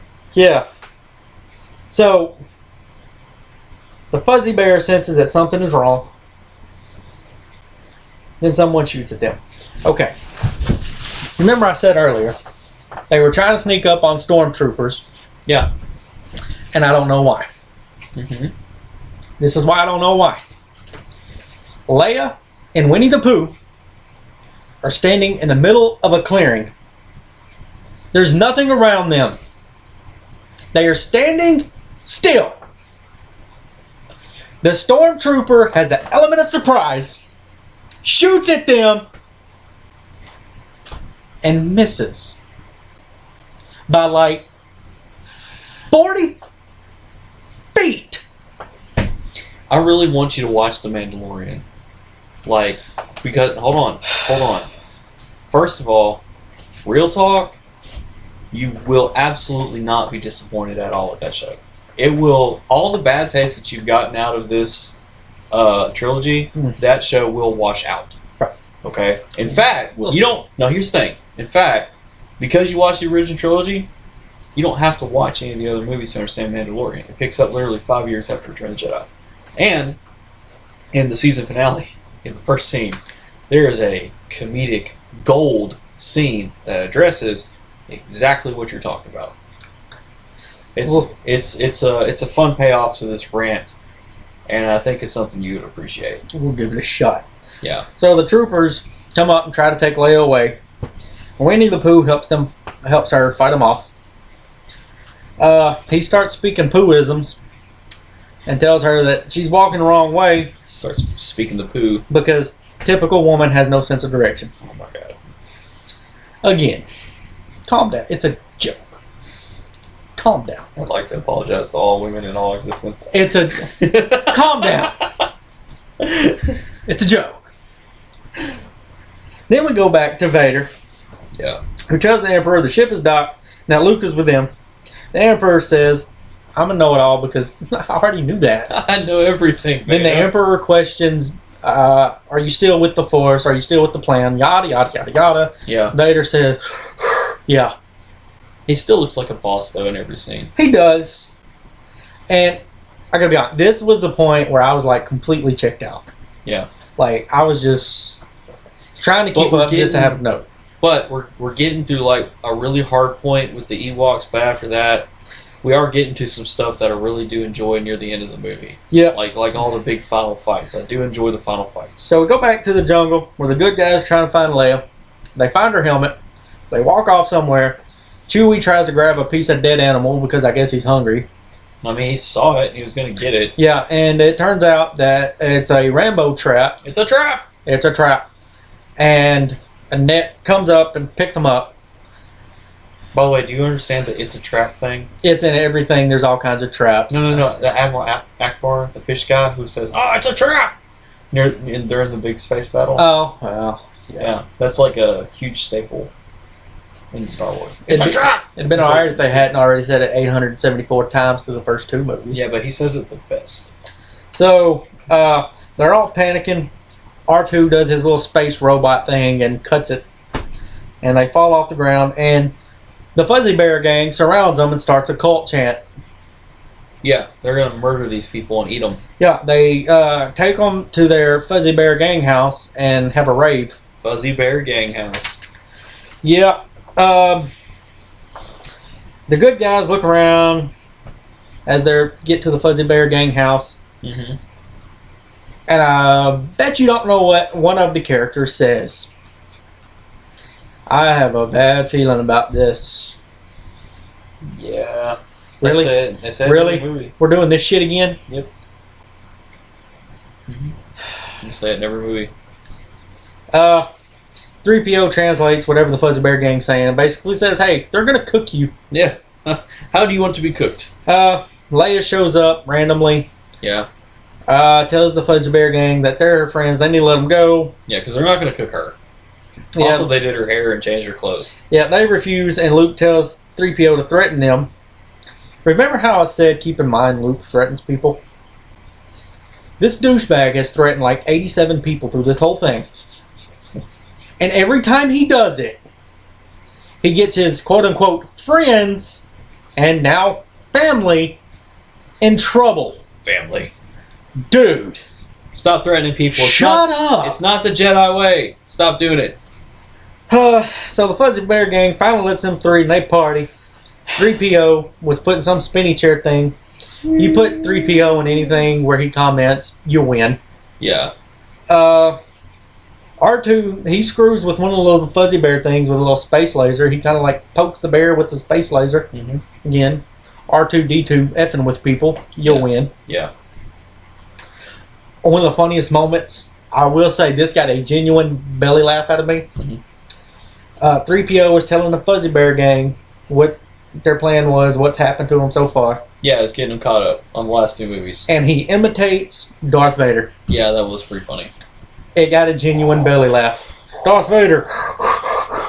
Yeah. Yeah. So, again, you keep more 3PO, you win. And during this time, there was a random scene of one of the Fuzzy Bear gangs humping Han's leg like a dog. Mm-hmm. Yeah. I don't know why. Oh, yeah. Then Luke gets all emo.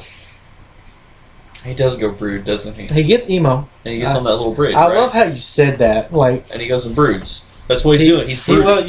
he does get all brood, doesn't he? Yeah.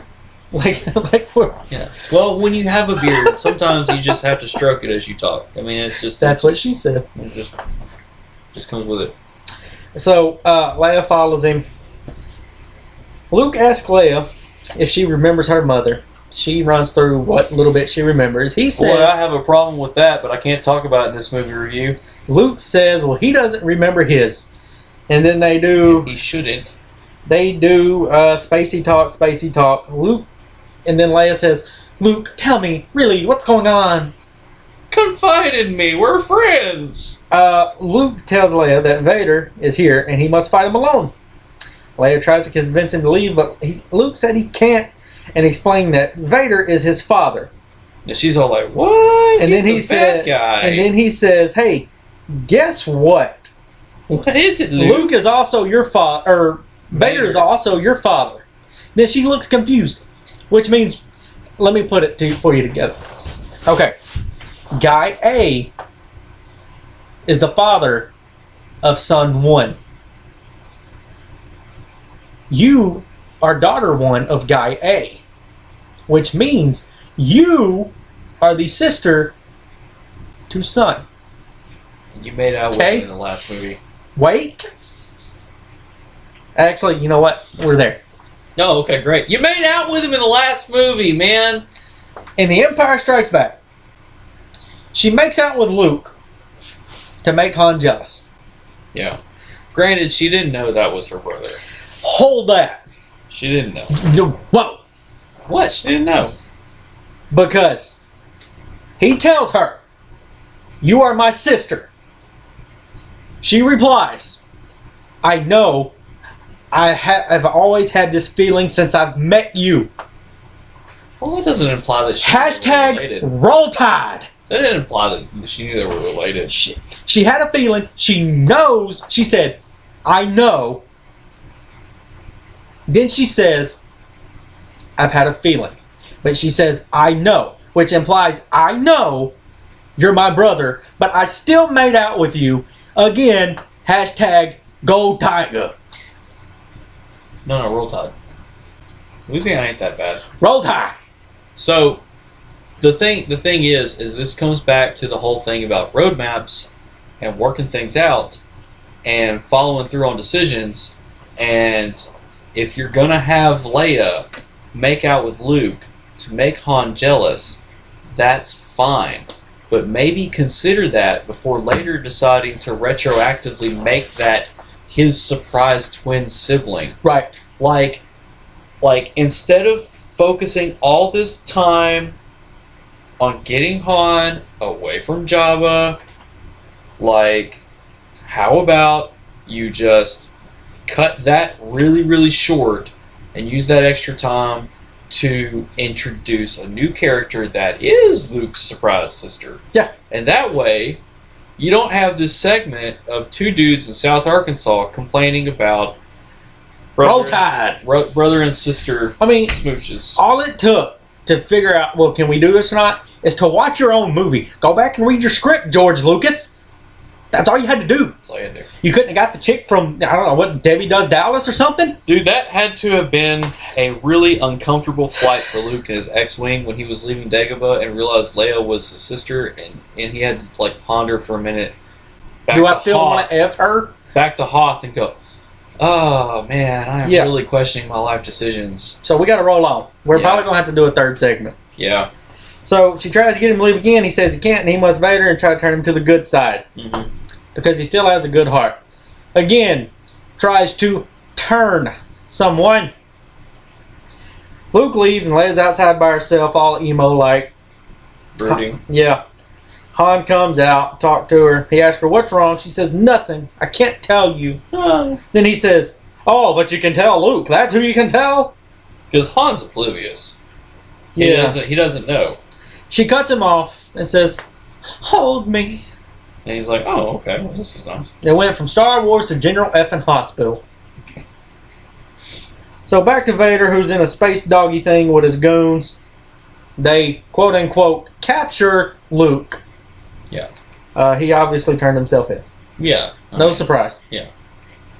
He tells the troopers to leave them as he will take Luke to the Emperor. Luke pisses him off because he calls him Anakin. That's not my name, and he says, that name means nothing to me anymore. Yeah. I actually do enjoy this. Like, real talk, I do enjoy this scene. I like this little bit of back and forth between Luke and Vader. Yeah. Because it kind of gives you a little bit of a glimpse that Vader just isn't a menacing villain, that he actually is like a person with internal struggles. Yeah. Even if it's just a little tiny glimpse, this is one of the few scenes of the movie I genuinely enjoy. Yeah. So Luke says he knows there's good in Vader, that he can be turned back to the light side. Then Vader rebuts. Luke must join the dark side, and Luke is too cocky. Because I know you are my son and you can't kill me. Luke then says, if you won't join me, then my father is truly dead. Back to the jungle where Han and them are making a plan to get in a bad guy place to shut down the shield. Mm-hmm. The Fuzzy Bear gang informs them that there's a secret entrance. Yep. Then we cut to Lando, who's flying a plane and readying his crew for battle. Yep. They go and everybody jumps into hyperspace and they go and straight to the orbit over the moon of Endor so they can destroy the Death Star and the massive Imperial fleet that's there with all the Star Destroyers and stuff. Yeah. So we go back to the jungle. Hang on, I don't know. Welcome back to the jungle. No. Sorry, you made me think of Guns N' Roses when you said that. Shame on you. So they get up to the door. They see the space troopers. Again, why are they worried about them? They're gonna miss. They're gonna miss. So they decide they need a plan. One of the Fuzzy gang members, gets on a space four-wheeler, Takes off. rides off. He gets all pumped. He's having a good old time. Mm-hmm. So then we go back to Vader and Luke, who are in the chamber of the Emperor. Yeah. The Emperor talks some space trash. Spacey. Space. Luke says he won't turn to the dark side. Emperor talks more trash and tells Luke, hey, guess what? Those attacks your buddies are planning? I know about them because I'm basically the one that set it up. And about this time, the Rebel fleet arrives and they realize the shields to the Death Star are still up. Yeah. And the Emperor reveals the Death Star is operational. Yeah, Luke says he's too cocky. Cut to Han and them, who are captured by stormtroopers. Good guy flies. Then we go back to the good guys who are flying the planes. They're flying towards the Death Star. And then we see Lando's co-pilot, who looks like Space Mario. Yum Yum. I think that's his name. I think his name's Yum Yum. That's what he says. He looks like a Mario. I really don't remember what his name is, but he says something a lot. Something like, no, maybe his name is that. I feel so foolish because I can't remember his space name. But yeah, he does kind of look Mario. Fooled around and filled in. Anyway. He does kind of look like Space Mario when you say that. Space Mario freaks out and tells Space Lando, Mario Frogman. yeah, the shield of the Death Star is still active, Mm-hmm. and they abort mission again. It's a trap. Pull up! It's a trap! Admiral Akbar. I like Admiral Akbar. Back to Luke and the Emperor tries to turn Luke again, Turn! saying it's his destiny. It's your destiny! Back to the jungle. Han and Chewie are captured, and the Fuzzy Bear gang jacks some stormtroopers up to help them. They end up in a laser tag fight where, again, the troopers still can't hit a flapping thing. Nope. It's their Seriously. last chance. This last movie. It's their last chance. They cannot hit a bull's ass with a handful of rice. Seriously. I'm pretty sure if I gave my 5-year-old son a gun, he could shoot something better than they could. So the bad guys had the giant space dog thingies that, whatever, tit tats? AT-AT. AT-ATs. Yeah. And again, there's all these spacey things, lasers and stuff. One of the space dog thingies gets taken down by a rock. Oh, yeah, that's the ATST. That's the little two-legged walker. Yeah. They call them chicken walkers. It gets taken down by a rock. It does. Some of them get taken down by logs. Not like an avalanche of rocks. Some of them get taken down with Home Alone shenanigans. Not by a giant boulder. A rock. Yeah. Uh, by the way, when the Fuzzy Bear Gang hits the thing with a rock, it looks like a baby deer trying to walk. I just noticed that. Yeah. So, we go back to the air fighters. They're in a laser tag fight with the bad guys.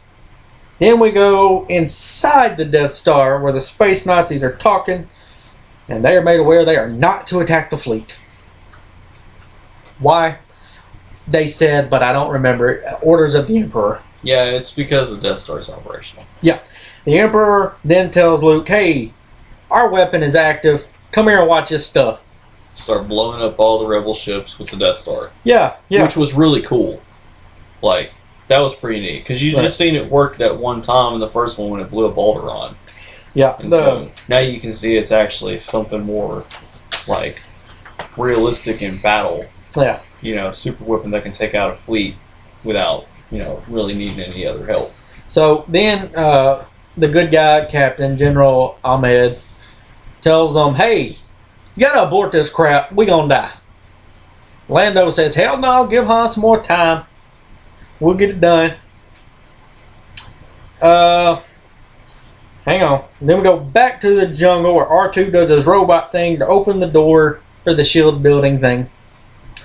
We go back to the air laser tag fight. Emperor tries to turn Luke. Tell Luke. General who? Ahmed? No, are you talking Akbar? Sure. The fish guy? Yeah. Oh, okay. You said that. I'm like, who are you talking about? No, Akbar. Admiral Akbar. Okay. Yeah. Luke uses the Force to get his lightsaber. He goes to chop the Emperor, and then Vader blocks. Yeah. I liked this lightsaber fight a lot. Yeah. I enjoyed it quite a bit. Let's take a quick break so we can upload this and finish up the movie. We're almost done.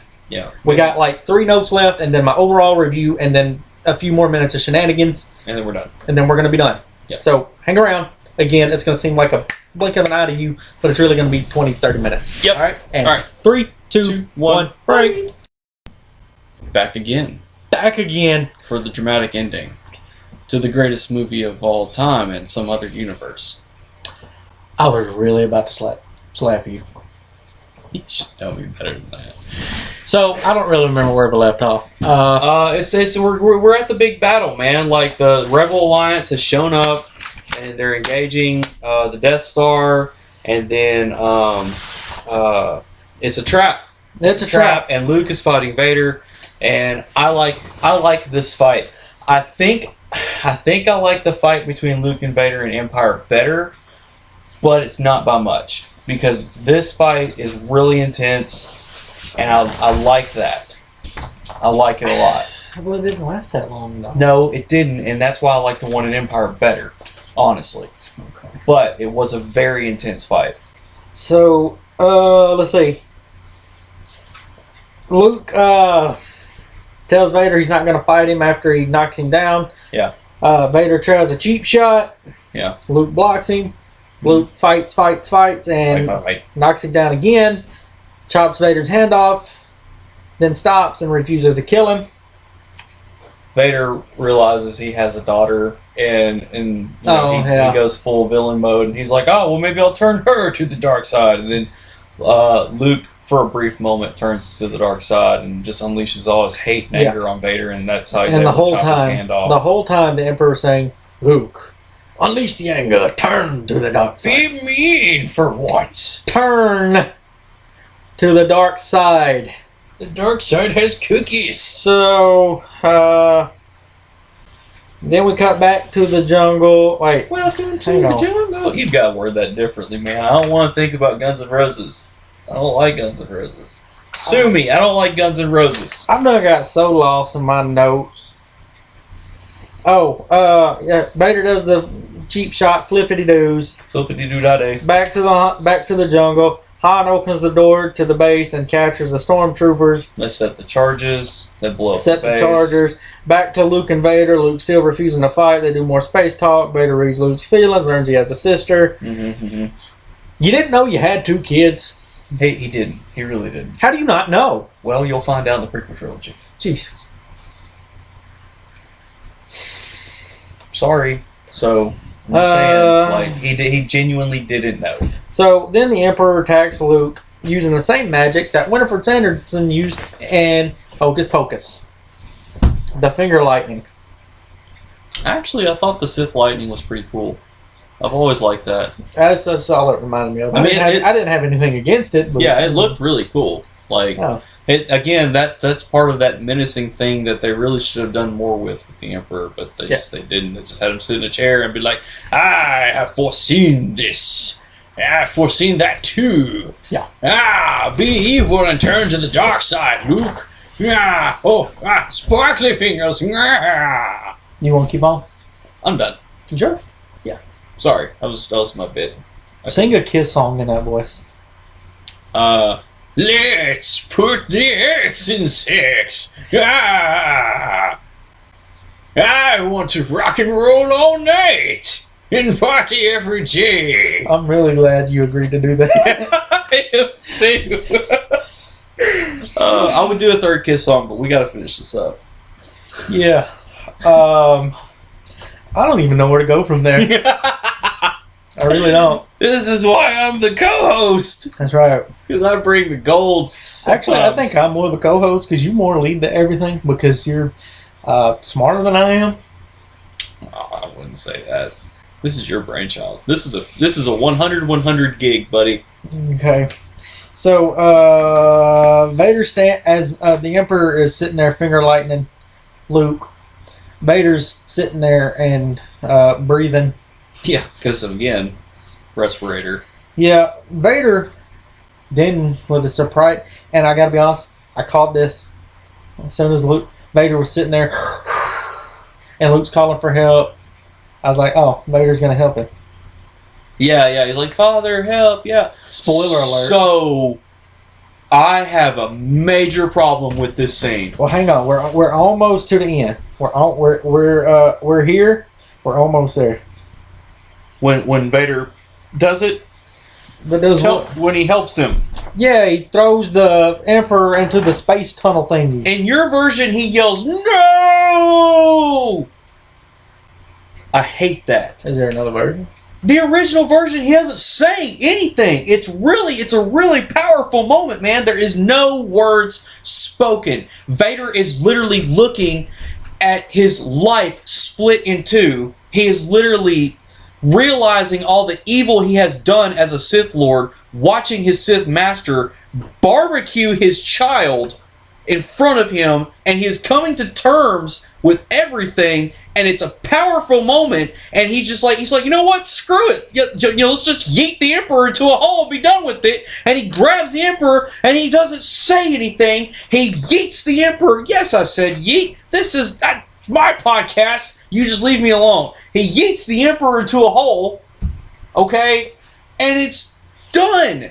But they ruin it by adding all this extra crap in these re-releases that is not necessary. And so they throw in the no, which is stupid, and it ruins this iconic scene. It's one of the few things about Return of the Jedi that I love, and they ruined it by putting that stupid line in there. You feel better? Yes, a little bit. I mean, I don't feel better because it's going to be in there every time I watch the Blu-ray version. Again, Star Wars people, who's ever in charge of the re-edits and re-releasing, stop it. Sometimes less is more. Okay.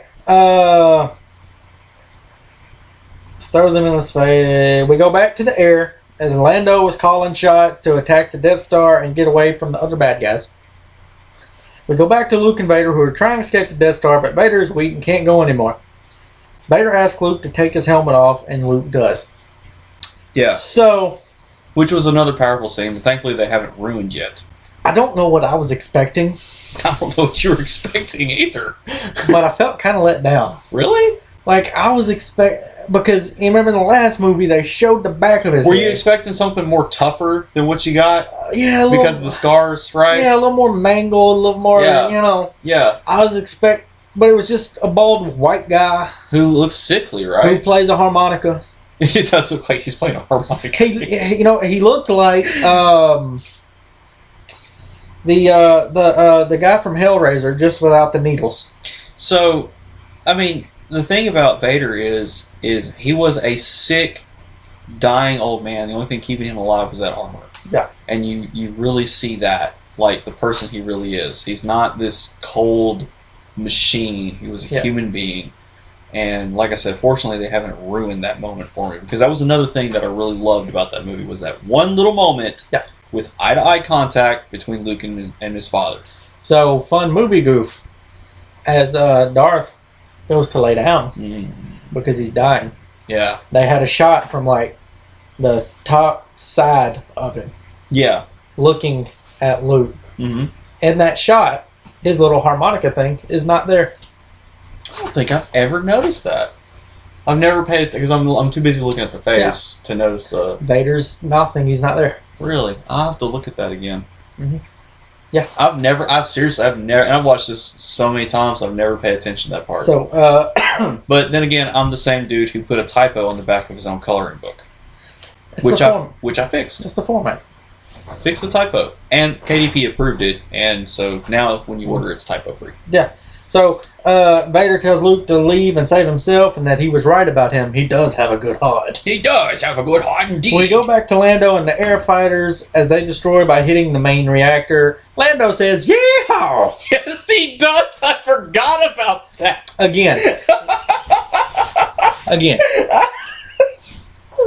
Lando is completely irrelevant. He really is. I love Lando, though. He's a lovable character, but he has no impact on the movie. He has no impact. He wasn't even the fighter who took out the reactor. He is a cool dude who wears capes, and he can, woo anything, and probably does. And he says, "Yeehaw!" And he says, "Yeehaw!" So we like go a back. space cowboy. Hashtag insane. So then we go back to the jungle, and the Fuzzy Bear gang sees the Death Star exploding and start having a good time. Mm-hmm. Everybody partying. Then we go to Han and Leia, and he thinks she is in love with Luke, and said that he won't get in the way of them. Then she says, "I do love him, but he's my brother, so I don't love him that way." And then they make out. Yeah, so and Then they we make out and So then we cut to a scene where Luke is burning Vader's body in a ceremonial thing. Yeah, that's okay. So a lot of fire. No, it's a funeral pyre. Yeah, but a lot of what do they call people that like live in the Amazon jungle? And I don't know. Like a lot of tribes do this.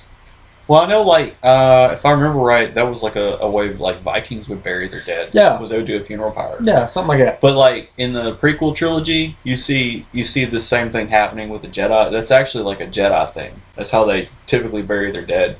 Yeah. If for some reason they don't just magically disappear, like Obi-Wan and Yoda. Yep. So everyone parties, and hey guys, guess what? In space, when you celebrate, what do? You shoot off fireworks. You do, because it's not a party without space fireworks. Right. On a forest moon full of space Winnie the Poohs, which I am so thankful. That's what you went with in describing these little Build-A-Bears. Yes.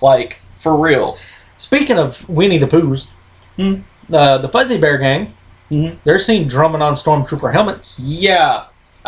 Best not to think too much about what happened to those human beings that were wearing that armor. I have theories, but I'm going to claim my It's probably horrific. Yeah. It's probably horrific. So then, given the fact that they were going to cook the rebels earlier. Yeah, so then we return to the party, or Luke returns to the party.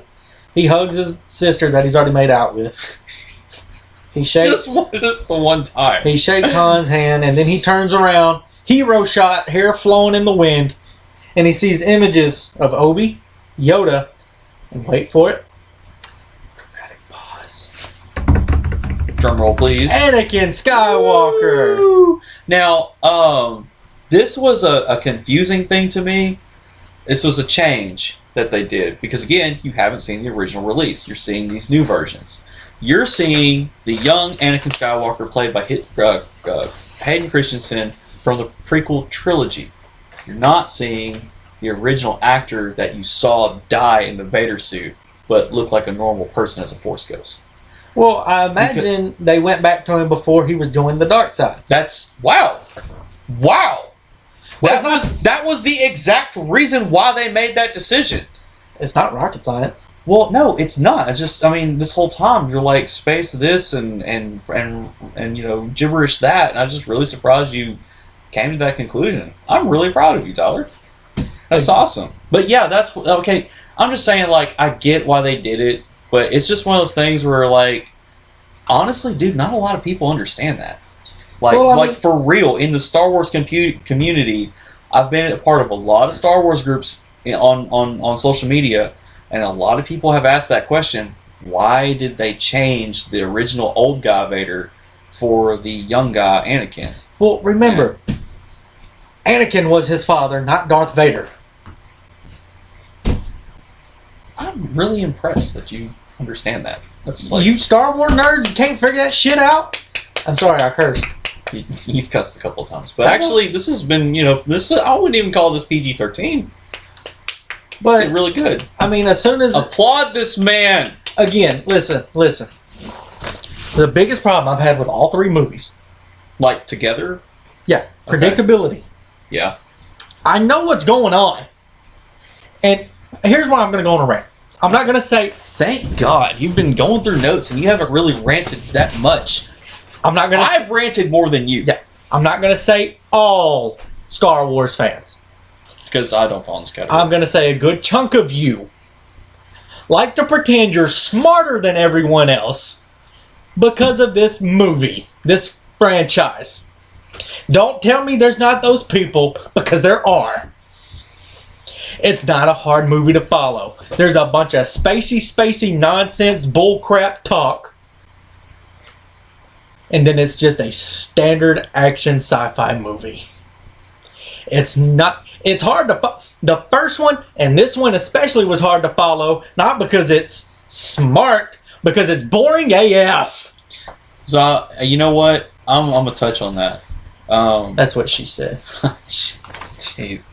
Okay, so the reason the original trilogy has a special place with me is because I was a young kid and it had such a big impact on me. He was in his late 20s. I was not in my late 20s. I was like 5. Actually, I was probably younger than that. Like, I literally grew up with these movies, and I've literally, like, I had cable, but I grew up poor, and I had a VCR. And I had, like, you know, just a few basic channels, you know, and so, like, I'd watch TV, but, like, you know, back when you only had, like, cable, you know, and you didn't have really a whole lot outside of that, you know, other than going and playing outside and using your imagination, which I did, you know, like, there wasn't a whole lot for me to, like, watch and keep up with. It wasn't like today, where you binge an entire series that's 8 seasons long, and then you go to something else, and, you know, you just kind of, you know, go through stuff, right? Yeah. So, like, I just fixated on Star Wars, and I watched those movies. I wore those tapes out, and then even though I have problems with it today, I wore the special editions out, and I was still a teenager, a young teenager. I was like 13 or 14 when Episode 1 came out, and so, like, I didn't hate the prequels like the older audience that grew up with the original trilogy did. The prequel, you're going to have problems with the prequel movies. I'm just going to go ahead and tell you. The next ones I'm coming up to. I'm just going to go ahead and tell you. There's a lot of stuff in there that's hard to watch because you're an adult. And if you have this kind of problem with the original trilogy, you're going to have problems with the prequels. But it's going to be a whole different set of problems. But here's the thing. I like the prequels. And you won't believe, like, the kind of, like, hardships that come in the Star Wars community from people that say they like the prequels, because then all of a sudden you're labeled as somebody that doesn't have any taste and you're an idiot. No, man, I was a kid. The movies they're made for kids, man. Like, yeah, they're made for everybody, but primarily they're made for kids. And so, like, I was a kid when they came out, and I loved them. And then when the sequel trilogy was coming out, again, these are made for kids, but, like, I really hate the way Disney handled it. But up until after episode 7, Star Wars had this still special place in my heart, right? Yeah. When episode 8 came out, that was when reality hit me. These are just movies. And I have come down since then. I still have a special place in my heart for these movies, but they are just movies. Look. Like, calm down. They're just movies. And They're just movies. I'm gonna bring this up because in doing these episodes of the reviews, I've looked through a lot of like Facebook groups where they're Star Wars people. Mm-hmm. For the most part, all of them seem pretty cool. I haven't. For the most part, they are, but there's like a majority where they're toxic. There's a few that are just, no, Anakin done this and Luke done this. Get it right, you effing idiot. Yeah, dude, it's a movie. There's a lot of toxic people in the Star Wars community. It's a movie. It's fine to be a fan of something. Listen, I'm a big sports fan. Yeah. I'm responsible for this too, because sports fans and Star Wars fans are hand in hand because we're stupid. Don't you talk about my team, I'll lift you up. It is the same thing. It's just a different thing we're fanatics about. You have to relax. It's like somebody comes up talk trash about Arkansas. Yeah, I'll talk trash back, but it's not like I'm offended, ready to fight. You shouldn't be offended. You shouldn't be offended over a movie. No, it's just a movie, man. You're allowed to have disagreements with people and still be friends. Yeah. If you're an adult. If not, then you're a no-ball, classless, spineless punk, a person. Yeah. Almost went there. I know. I'm proud of you. You did really good. Yeah. So, overall reaction, I was let down. Again, your fault. Sorry. I did hype you up a lot in the last review. But I wasn't trying to hype you up that way. I knew how you were going to feel and react when you found out Leia was the sibling. You know, and I was really expecting you to text me and be super mad. You know what's weird about it? They said they went through the whole Leia is Luke's sister thing, and again, I was like, I checked out. I was like, Luke is Leia's sister. You're like, yeah, no, Leia is Luke's sister. About 10 minutes went by. I paused it. Haley was on the couch. I said, hold up. Hold up. She said, what? That is his sister. She said, yeah, that's what they said. I love it. They made out last movie. That's how it went. Oh, so, again, I was picking at anything, trying to find a positive from this. Yeah. Again, Chewie, more screen time. Yeah. C3 and R2 back together. That's a positive. Let's see. Leia looked good. I tried to pick out more positive than negatives. Yeah. It was so much harder for this one than it was the last one. Yeah. And the whole little bit that I went on a minute ago about episode 8 was the thing that made me realize these are just movies. Yeah. When we get to that movie, I'm gonna really explain what I mean about that. Yeah. You will probably understand by then. So the stuff with Jabba went on for way too long, and it was kind of pointless. It really was. It was cool, but it shouldn't have been that long. Right. It should have been like 10 minutes shorter. Again, so they could use that footage in Tom to introduce a different person and character for Luke's sister. Yeah. So after about 20 minutes of it, I just kind of checked out. Yeah. I was like, okay, this is what we're doing in this movie. Boba Fett was useless. There was way too much space niche in this movie. Space niche. It makes no sense. You don't sound smart, so get over it. Okay? I'll take on the entire Star Wars empire. I don't care. That's funny.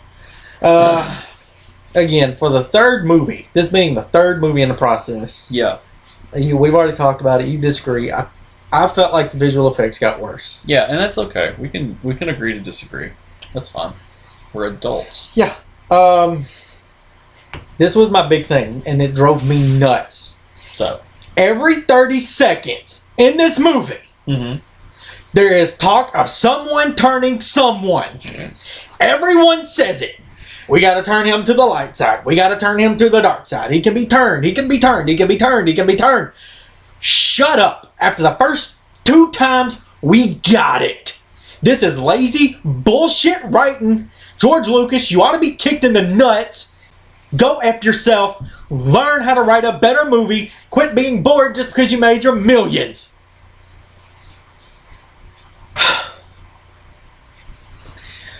Yeah. And then, again, lazy writing, lazy. It's a trap, and I have a bad feeling about this. Don't try to defend it. No. I'm just saying, like, of all the It's a Traps, Admiral Akbar's is my favorite. Yeah. I know I said that earlier, but I just want to say it again. And I like him. He's my favorite random alien. Yeah. And as an audience, to this point in the movie, in the franchise, as an audience, we're supposed to be like, oh God, there's the stormtroopers. They better be careful. I can't take them seriously. Because they miss. I can't. Like, I literally cannot take them seriously. When I see a stormtrooper, okay, the good guys are going to win. There's no way to take them seriously. No. There's not. Again, I was let down by the Vader helmet reveal. I don't know what I was expecting. I really don't. Yeah, it's kind of weird that you were let down by that. But at the same time, like, I mean, you know, I don't know what you were expecting either. Honestly. Yeah, I was just expecting something that looks more, I don't know. Like, it doesn't make sense as to why he's in the suit at this point. Well, he's just an old dude. Well, man, you're going to watch the prequel trilogy. Yeah, but I'm just saying. And in the third movie, you definitely understand why. God, I gotta wait till the third one of it? Well, I didn't write them, okay? If I had written them, then the stuff in episode 2, first of all, would have been better, and that's where we would have started, and then we would have had 3, and then we would have had something a little bit different to help bridge the gap a little bit closer between the prequels and the originals, okay? I take back what I said earlier. I'd rather watch Fast and Furious. They're not. It's not. I don't know, man. I don't know. You can't back up though. No, we promised the fans. Oh no, I'm gonna finish it out, and I'm gonna actually try to watch them. I'm gonna finish it. Mm-hmm. I'll watch them with you. But Jesus Christ, I'll watch the prequels with you. I mean, why do we have to have 3 movies to ultimately tell one part of the story? Well, one thing we're trying to get over. Well, I mean, yeah, it is that, but it is kind of telling like a few different stories, though. It's not like the only payoff to the trilogy. So, again, the most disappointing part, and I've already said it, I'm going to beat the drum again. You had one of the greatest cliffhangers in movie history. Again, and it's Leia. There was absolute beauty in the simplicity of the line. Mm-hmm. There is another. Mm-hmm. That's all it was. Yep. That's it. It was amazing. There was beauty. As simple as it was amazing. You built it up. You had gold. Yep. There was a platform made of gold because of that line. Yep. And you completely effed it up and took a crap on it. Yep. Which leads me to my last reaction. Leia being his sister. Roll effing Tide. Well, on that note, that wraps up the original trilogy. Yeah. And I didn't know what I was going to expect as far as your reactions going into this, but all in all, I enjoyed watching you watch Star Wars and talk about it. It was fun. See, here's the thing. I watched the first one, and I'm like, this is kind of crappy. It's boring, but there's nothing like they're trying to set up for the sequel. Mm-hmm. So I thought, all right, I get what they're doing. They could have done a little bit more. This was boring, but I know what they're doing, so yeah. I'll give them some credit. Yeah. The second one was pretty good. Yeah. The biggest problems I had with it were predictability. Yeah. Then again, if that's your worst problem with a movie, then you're actually doing really good. Yeah, and I had the problem with the fight at the end because they cut away from it too much. Yeah, and again, if that's not a deal breaker. Right.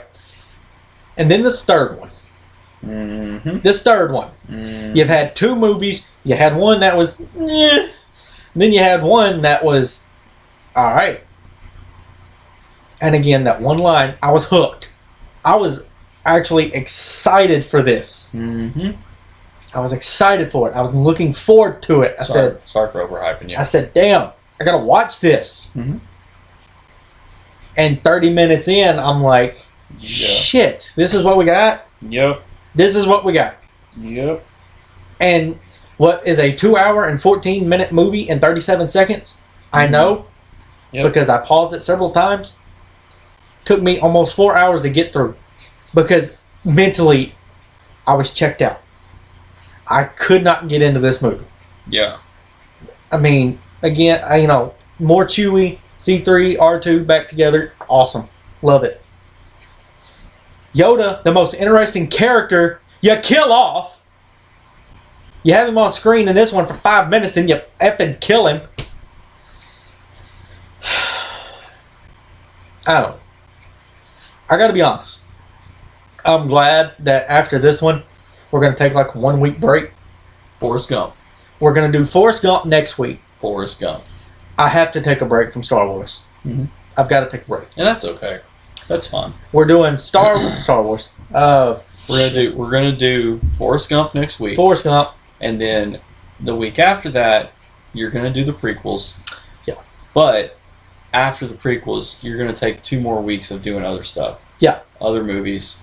And then after those 2 weeks, you'll do the sequels. Yeah. And then you're done with Star Wars. I'll be done with Star Wars. Yeah. Although I still really want you to watch The Mandalorian because We'll see. Because it is far better than any of the movies. I mean, any of them, hands down. Seriously. Yeah. Like, guys, help me persuade him to watch The Mandalorian. Like, really. Like, anyway. Do you want me to watch Mandalorian? Yes. I do. Tell you what. 1, 2, 3, 4. We got 4 names. Got 4 names. If we can get that to 15, You'll watch it? I will watch the entire thing and do a review on it. Sweet. If we can get to 15 patrons, I'll do it. Okay. So, yeah. We're taking a break from Star Wars after this. We're doing Forrest Gump. Are we doing it next week or are we doing it later this week? No, we're doing it next week. Next week. Because I got to have time to watch it and take notes. Yeah. He's doing I've seen the movie a million times. I can pretty much... I've actually seen it a million times too, but I haven't watched it in over 10 years, so I need to take the notes. I'm really ready, even though it's probably not that great. I love doing my Forrest impression, so... Oh, he's going to do his Forrest impression. Yeah. He's going to do it throughout the whole thing. You're going to have to deal with it. Jedi. Tomorrow, I will be here with, again, my buddy Jake. Jake, who is not Mark. It was for some reason I said Mark. I don't know. And I don't even know what we're going to talk about. Jake and I, when we get together, It's the format. We just kind of ramble. Yeah, that's what we do. It's the format. So we're we going didn't start talking about things until we were like, why don't we do movies? Yeah, so we're going to ramble and just hit record. Yeah. We'll probably reminisce. I have already talked to him. If you think I say offensive crap... Oh, boy. Yeah, I've already talked to him a little bit about that. Yeah. Let's remind him that people watch the show. Yeah. Yeah. And so, I don't want to have to cancel the show. Yeah. I'm trying to think. So, we're doing Forrest Gump next week. Yeah. We're getting back on Star Wars. Mm-hmm. I'm going to try to go in it with a blank slate. Like, I'm going to try not to use this movie against it. Okay. I don't know. Mm-hmm. I mean, I'm sitting here trying to think of something. You're a crappy partner just sitting over there and saying... No, I thought I was waiting on you to finish. Oh, no, I thought you would know by now when I'm stuck. No, I mean, I do, but I mean, sometimes you being stuck and you trying to get the next sentence out that you know because you're not stuck, honestly, they sound the same. Like, really. But since he's stuck, I'm going to wrap this up. I'm gonna say. That's what she said. Did she know? Anyway, 15 patrons, and he'll watch The Mandalorian. 50 subscribers, I'll watch The Notebook, and 100 subscribers, and I will not only watch Dirty Dancing and Footloose, but hopefully, Mrs. Dan the Man will do the review with us. Yeah. And we already lined out what we're doing next, and we got some other stuff coming up this week, and we're going to watch Forrest Gump, and it's going to be fun. And hang on, one more thing. Next week, Forrest Gump review. We will put a password. Oh, you're right. Yeah, the password for the T-shirt. Somewhere in... It's going to be like... Somewhere in the video. Yeah. Random spot. In a random spot. It could be 5 minutes in. It could be 30 minutes in. 45 minutes in. He edits everything. He will use it at his discretion. Yeah. It's just going to be like a literal random thing. Like, yeah. I don't know. So, what's going to have to happen? Dolphin. Once you watch the video and see the password, you put in the comments what the password is on the video. Yep. We'll let it run for about a week. Yeah. And it's not going to... The text isn't going to stay up for very long. It might be up for a couple seconds. We'll say 5 seconds. Yeah. So you have to watch the whole video to find the password. We're not... At least you have to watch... You have to at least watch it until the password pops up. Yeah. Well, I don't know, because if somebody comments on it. Should we rethink this whole thing? Is there a way to message us just on Facebook or YouTube? Actually, back up. Do not comment the password on YouTube. You need to message us on Facebook. Yeah. Or email us at GreekGodcast@gmail.com. Actually, you know what? Don't message us on Facebook. Just email us. Yeah, email us. Just email us. So let's restart. The first one to email us at Greek... Sorry, we thought we had this worked out, and then we realized things as we were shooting this. Yeah. I'm sorry. Email us at GreekGodcast@gmail.com. The password of the show, the first one to email us the password... Don't say that. What? I wasn't going to say the first one. Why? What we were going to do. Well, what I had... We work out our plans on there. Apparently. What is the plan? So, we're going to let the video run for a week. Uh-huh. When they find the password, they send it to us in an email. Okay. You must leave your name. If your email is some weird, leave your actual name in the email. Okay. You must be subscribed to our YouTube channel. Yeah. And whether it's 30 people or 40 people that enter in, we're going to go old school. Do a random draw. Put the name in a hat. We'll do it on camera. We'll get it. Better. And we'll bring it up, and you'll win a free T-shirt, and we'll get with you. Tyler's and if you're wondering, this is the shirt. You're going to make a post explaining all this as well. To clarify for people who that kind of got closer. It got finagled. We thought we had it, but then we was like, well, then because it's a ploy to get people to watch. We just want people to watch and subscribe, and you get a free shirt out of it. Yeah. So okay. So that being said, it really is time to wrap up. Thank you guys for all your support. Don't forget to follow us on all our social media platforms that we shamelessly plug all the time. Yep. We hope you guys are having a great night. We hope you have a great week. We'll see you next time. Y'all stay safe. Roll Tide. Love you.